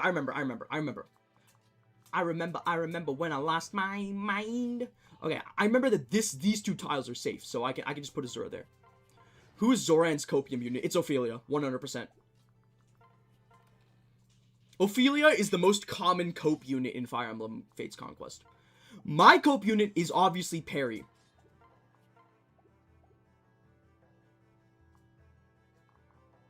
I need that rescue staff. Where's that rescue staff? Hey, Niles, I need that rescue staff. I need that rescue staff.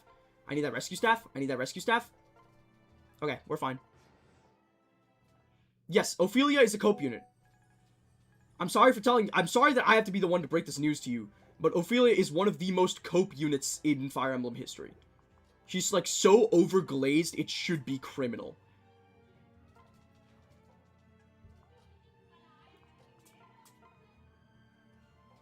We can kill you and then get out of the way.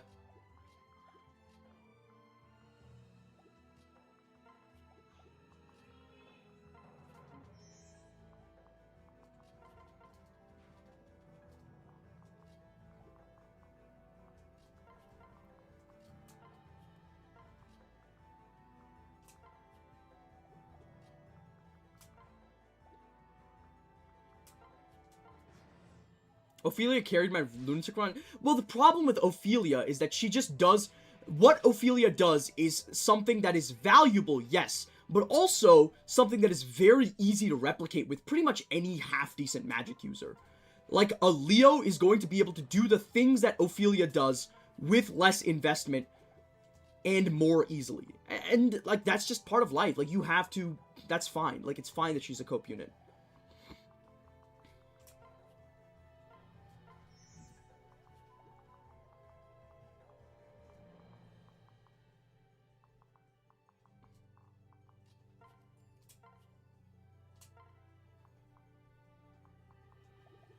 How many seal defense guys are there? There's one more set of them.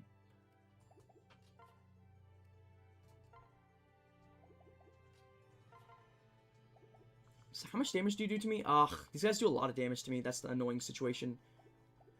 So whoever I put here will get healed up by Azura. Here's what we can do, actually. We can bait the archers. Try to bait the archers with Niles, maybe? And then do this.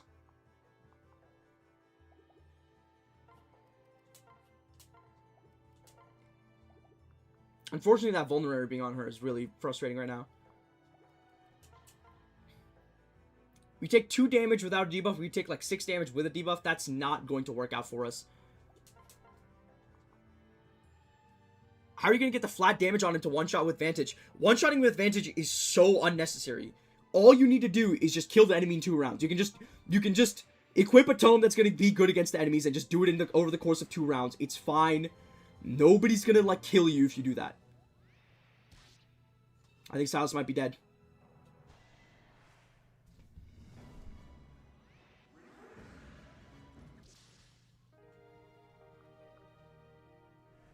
He does the same thing as her. Yeah, he functionally does the same thing as her. The same thing as her in this case being efficiently handle enemies. Well, that's the run. Oh my god, why did you do... What? Have I not suffered enough? Have I not suffered enough?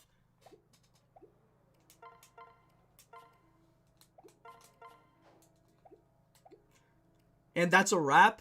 Oh, this is a little short for a stream. Why does the run end when I join again? Listen, it's fine, it's fine. We could just do Conquest early game for 50,000 years until we die of boredom.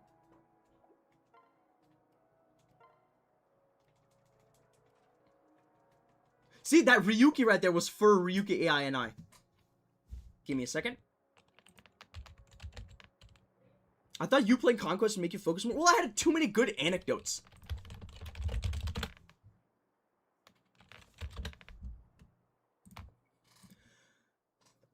When are we shoveling snow? You guys want me to start off on Rev first?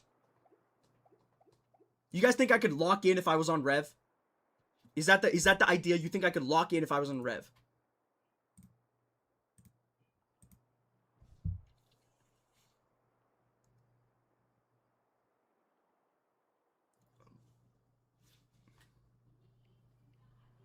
Alright, fine. I need to find a new avatar then. Kageki is not going to do it, man. Kageki is too solo. This is a team effort. Let's think about this. Who can I do from a game that I've played recently?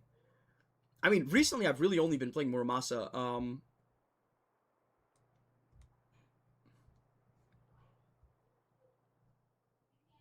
Can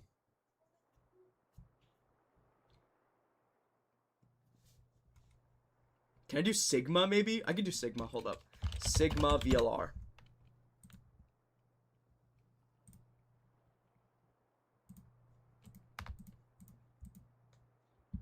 Rev lets you make a goated Arthur? I fundamentally doubt that. Sigma's kind of got this haircut, I can't lie. He actually does have this haircut. I cannot believe it. Sigma's got like this hair color. He's always like a little angry. Let's go.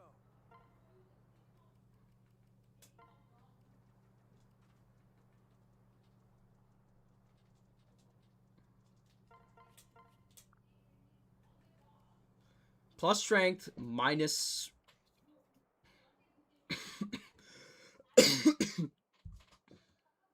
Chat, what are we doing? Boonbane, I'll let you guys each decide. First person to type in a boon, you have to type in plus for the boon, plus for the bane. First person to type in each gets that. Plus HP, done.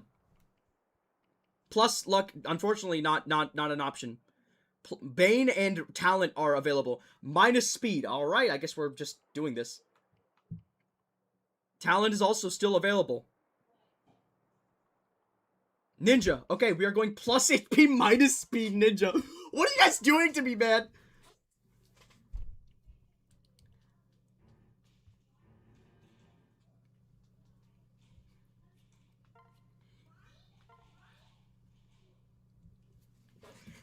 I like how two of the three of you guys were trying to help out, and the third person that just said minus speed totally fucked everything. Dude, it actually looks like Sigma on the thing here. You knew what was gonna happen when you give us this power. Fair enough, fair enough. Defeat both bosses within 5 turns.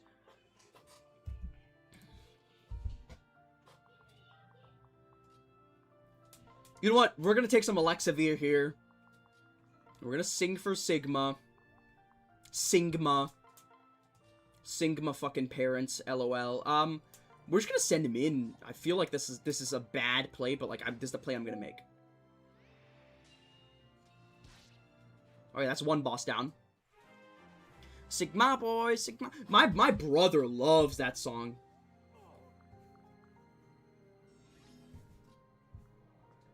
Okay, let's just stay out of like this range.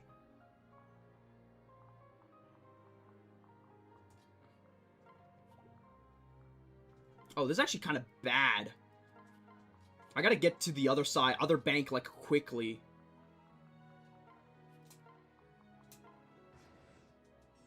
Do I have the Parallax installed? I do. Do not.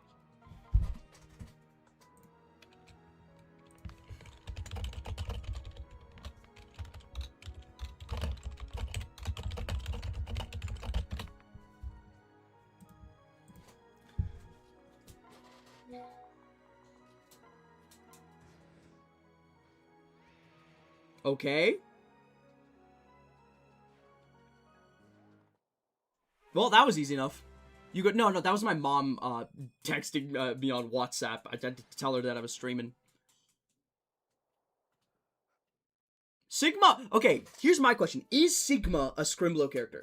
Because he does suffer a lot, but he doesn't really hate himself that. He does kind of hate himself, I guess. But like, he's not really like a. He's not really like a dainty little boy the way that a lot of the other Scrimblow characters are.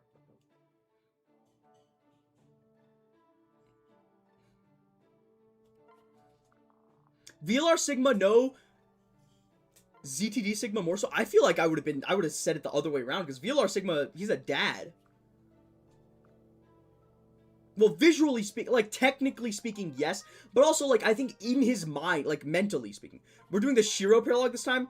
You know what? From your lips to God's ears, fuck it, we'll do it.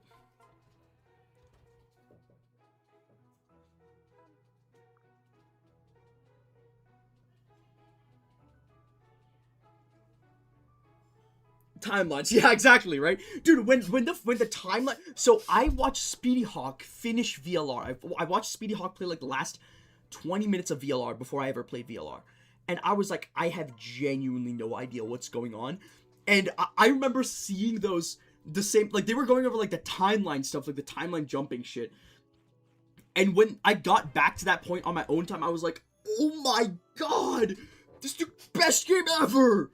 I love Virtue's Last Reward so much, dude. That game is so good. That game needs a remaster, though. Like, the door transitions are genuinely inexcusable.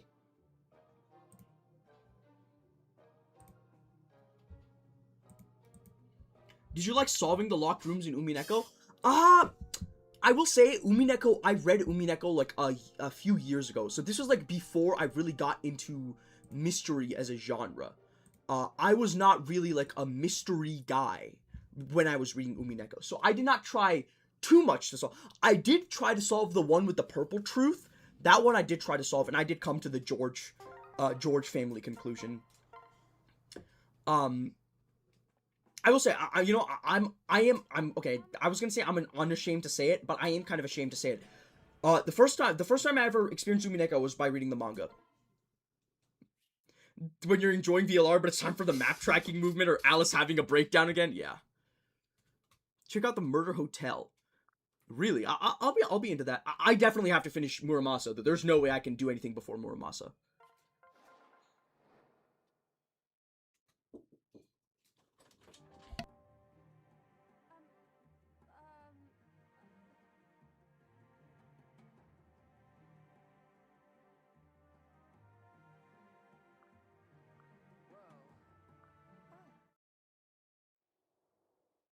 Have I just told you about the Virtue's Last Reward Californication story?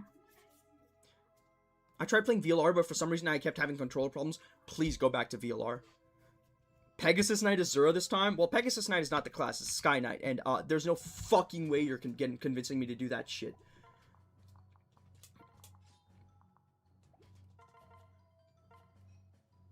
Amazing song. Well, let me tell you about the VLR experience I had with Californication. So when I was first playing VLR, that was the first time I really like got into Red Hot Chili Peppers. That year was taken over like by Red Hot Chili Peppers from me because I just watched listened to the shit out of them. What ended up happening was that I listened to so much goddamn Red Hot Chili Peppers while playing Virtue's Last Reward that I have Pavlovian response to myself into permanently associating the two with each other. Like, I will listen to I'll listen to them go, dream of no, I'll go, pay a surgeon very well to break the spell, and in my brain it's like doing the puzzle with the trees and stuff. Like, holy shit. We're starting with red this time, dude. I don't know. I just want to do something different each time. Like, I just want to try. The goal is to get through all three routes before I lose my Corrin. So I feel like doing this is fine. It doesn't really matter what order I do it in. When I first did this run, I was on hard mode, so I was able to get away with this. legitimately to this day, whenever I listen to Californication, I think of Virtue's Last Reward. And whenever I play Virtue's Last Reward, or think about Virtue's Last Reward, I think about Californication.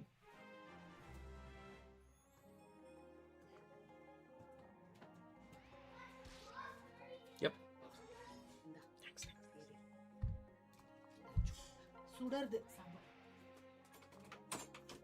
I think we just hit end turn here a couple times. Goal, get through all 3 routes before Fortune's Weave? Shit, that's what it's gonna end up being at this point.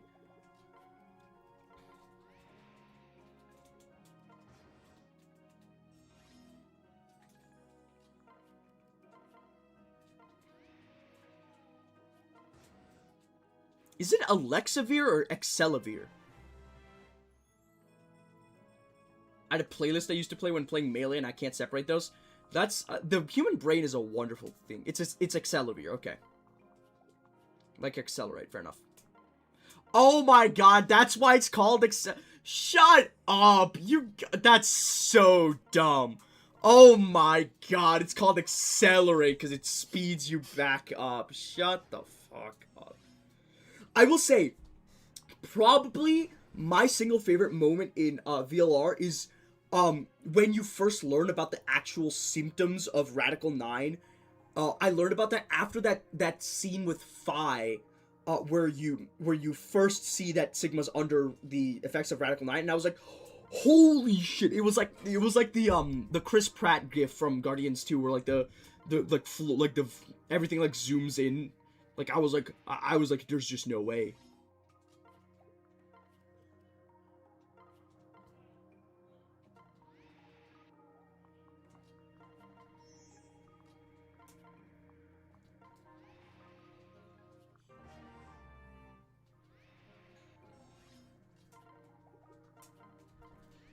Felicia Gaming.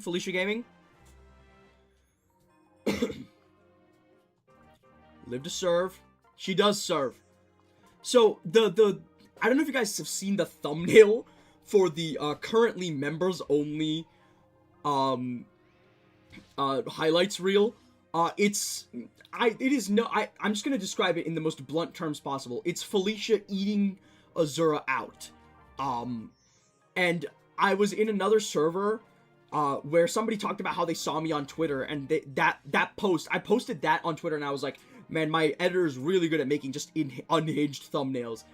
And that blew up, and somebody on another server was like, what's up with that? And I saw you on Twitter, and I reposted that post in the server to be like, yeah, this is the post they were talking about. That really blew up. And everybody, there was like a huge, like, hour-long debate about whether Felicia would be a real muncher or not. I feel like where I land on that topic is Felicia would be a real muncher if you could get her to munch on the battlefield. Otherwise, no.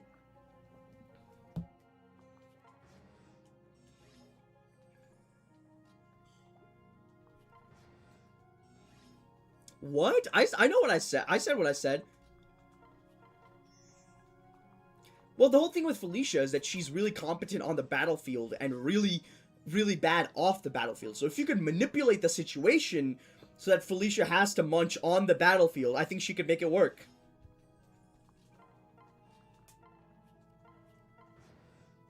Felicia the type of girl that goes straight for the back entrance on purpose, low-key? That's crazy. That's unhinged and uncalled for. Jesus Christ. Oh my god, you did not need to describe it with such ferocity. Okay, maybe it's not too far. Okay, you're right. Maybe it's not too far. But like the amount of ferocity you're describing it with is a little much. We're saying Felicia eats ass now? That's what Opulus is saying. I'm not saying Felicia eats ass. I'm saying most of the time Felicia would probably be pretty bad at eating ass. It's just the vibe she gives off. What is it? Oh my god, no speed. Oh, I was like, why do I have no speed? It's because I'm fucking minus speed. I was gonna say something. It's just the vibe she gives off. No, is it because she's like, I don't know, she's like, why is it the vibe she gives off? Is it because she's like really anxious to like serve well? Is that what we're talking? When are we ranking the munchers? I don't have a pussy. How do you expect me to rank the best munchers in Fire Emblem Fates when I don't have a vagina? Ask yourself this question.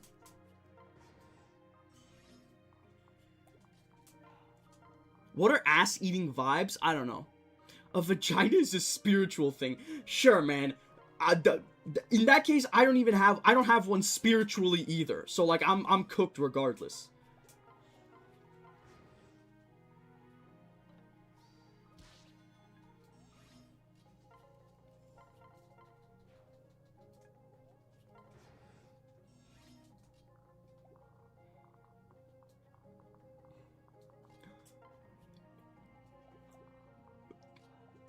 I will say there's definitely a market for like tier lists that are genuinely like unhinged.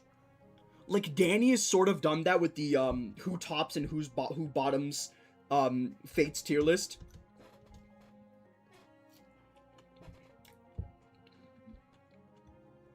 This is just a natural progression along that path.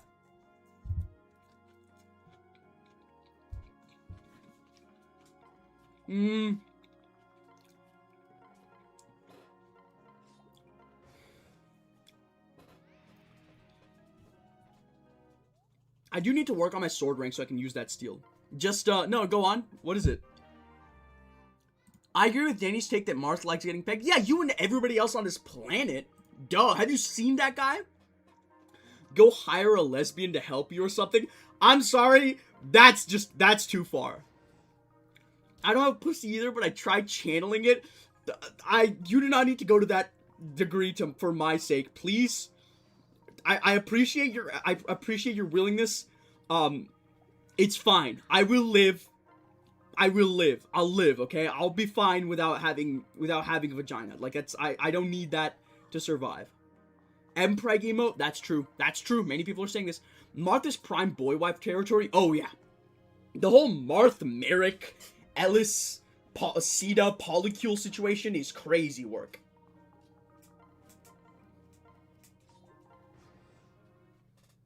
I don't like boy wife. I prefer male wife as a term.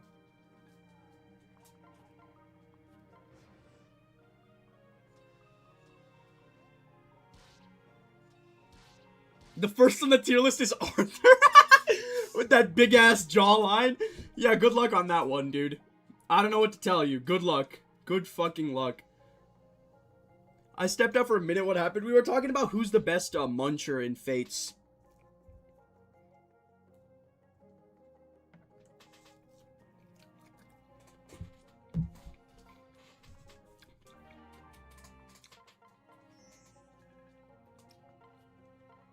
Arthur would be a fucking nightmare in the bedroom. I will say, it's like, you have an active, like, fire hazard in your... It's like if you were sleeping with somebody that was made of fire. Like, it's so risky.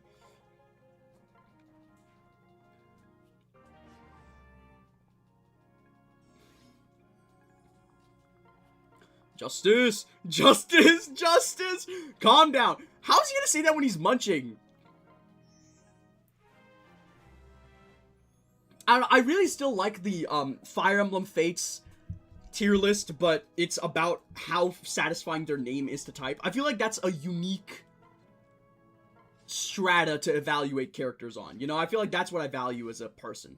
What the fuck was in this chest? It wasn't the steel sword. I already had that. It's probably some gold.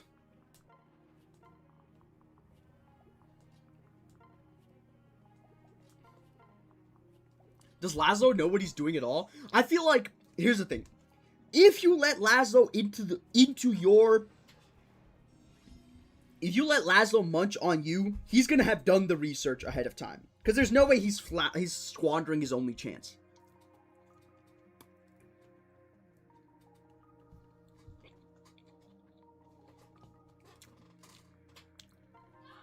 Laszlo would genuinely panic too much. He's just like me for real, for real.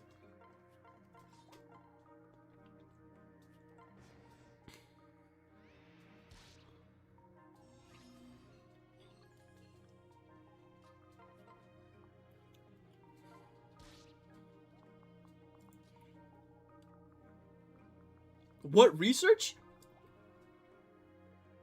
Research on how to research on how to eat somebody out. That's what we were talking about this whole time. Laszlo eats ass. He told me. All right, I'll make sure to let Z Shadow know about that.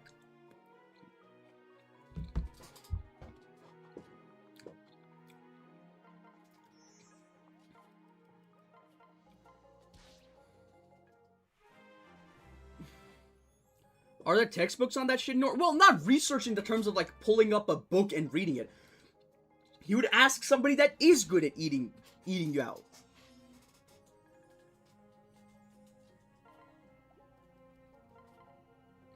I do like the idea that he ends up going to...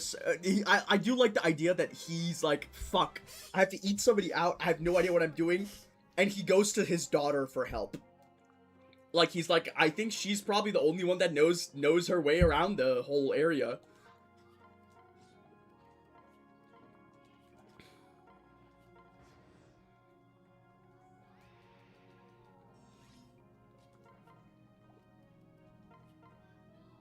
Selena, please, I know you get bitches. You have to help me on this. So true, so true. Ah, we're living. Ah, we're dead. I legitimately don't care about Gunter's life, like, whatsoever. Yeah, okay, sure, dude.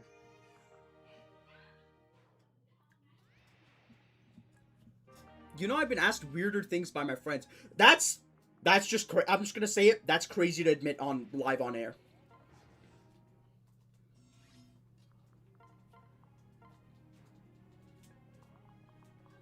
What happened to shame? One of them asked me how to ride her boyfriend better at Disney World. No. Like, I need to understand the sentence structure here. Where in the Discord do I drop the lists? Stream discussion, baby. I'll make sure to send that over to Cyan. He'll be forced to include that in the highlights.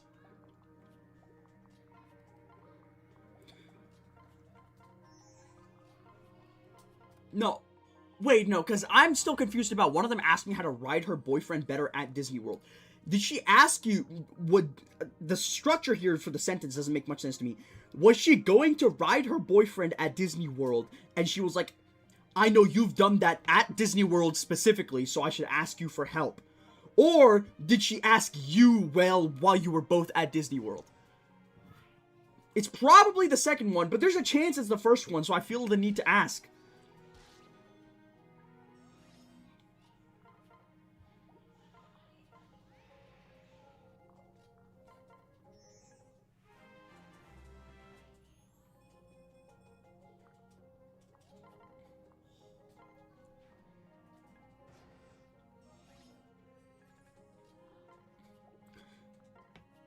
I will say, I don't necessarily disagree that Felicia gives off ass-eater vibes, because she does seem very eager to please.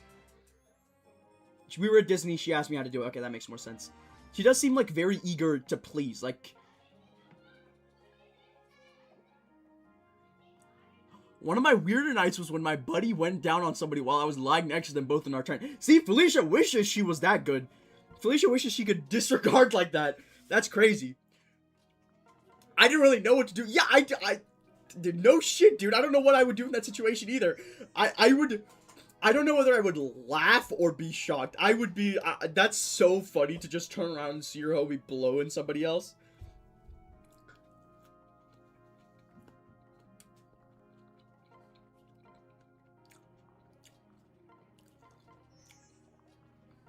In a communal tent is crazy.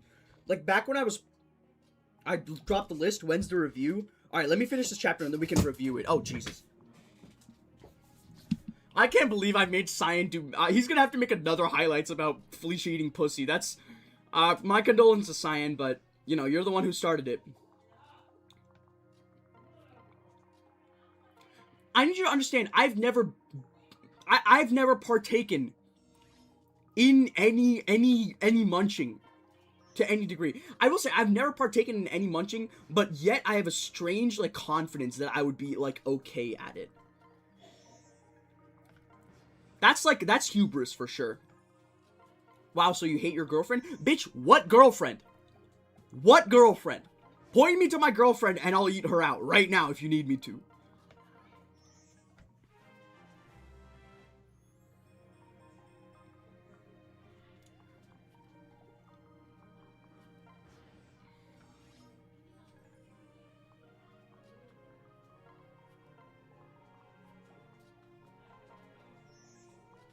I'm just gonna have to go on this. I'm just gonna have to review this list based on pure vibes. And, you know, as long as we're both okay with that, that's fine.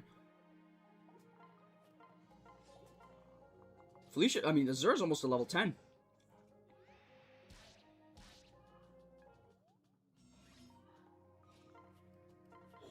Can I just say, unpopular opinion for sure, I do not like this song at all. It's not that good.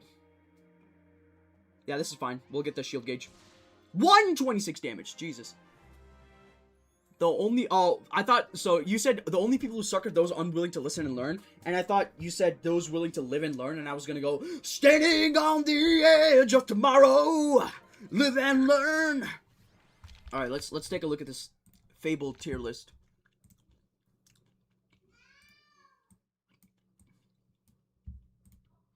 Alright. Let's start off at the bottom. Wouldn't go near it. Flora and Garen. I believe that. I believe that.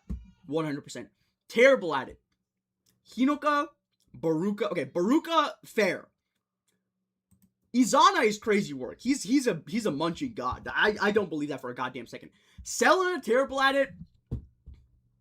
I think that if the Fates developers were asked whether Selena was good or bad at munching, she would be bad at munching because it fits into the tsundere archetype better.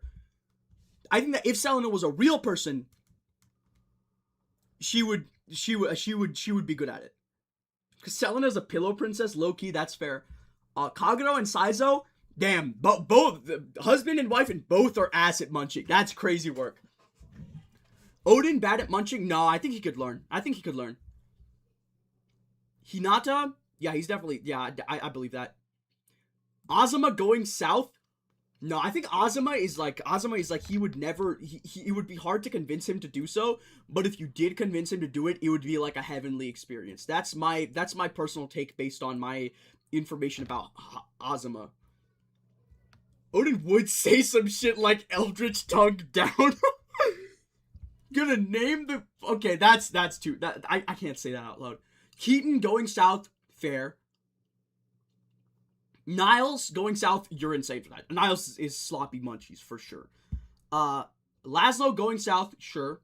Caden gentle munchies, sure. Benny gentle munchies, sure. Azura gentle munchies, sure. Leo is not going to be a good muncher. I'm sorry, Leo needs to be like terrible at it. Xander, maybe. For some reason, I get the feeling that Xander is like okay at it, but Ryoma is kind of dog shit at it. Oh, going south isn't going for the ass, not doing it poorly. Azuma, sure. Azuma is a freak. Niles, sure, yeah. Keaton also, yeah, you know what? This going south, with that recontextualization, this going south tier is definitely accurate. Actually, you gotta put Caden down there as well. Because, like, the whole, like, dogs sniffing each other's butts thing. Have you seen Leo's child? It's in the genes, I fear. I'm sorry to tell you this. It skipped a generation. Leo is a girl failure of the highest degree. He's terrible at it. Jacob, gentle munchies. No, I think that he's just kind of in, like, unless you're Corrin, it would be dog shit, basically. Orochi, sloppy munchies, sure. Reina, sloppy munchies. I don't believe that. For some reason, I just don't believe it. I think Reina is gentle munchies.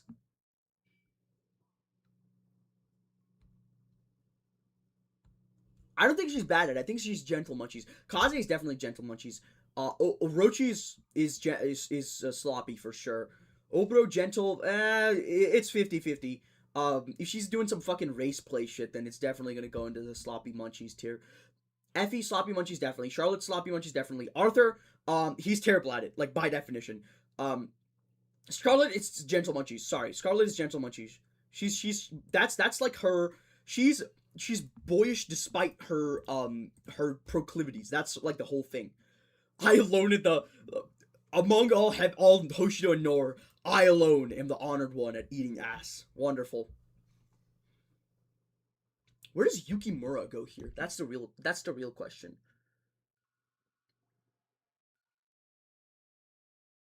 Yukimura is I don't think he's bad at it. I don't think he's bad at it.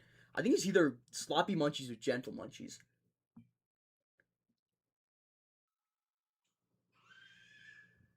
I think yes, strategic ass eating TM. Maybe.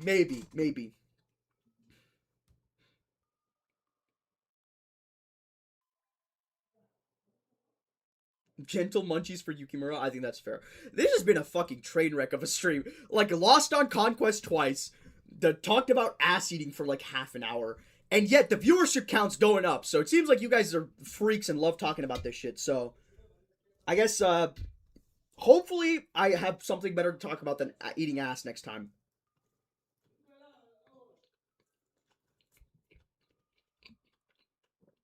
It's working, man. I'm telling you. Shut up.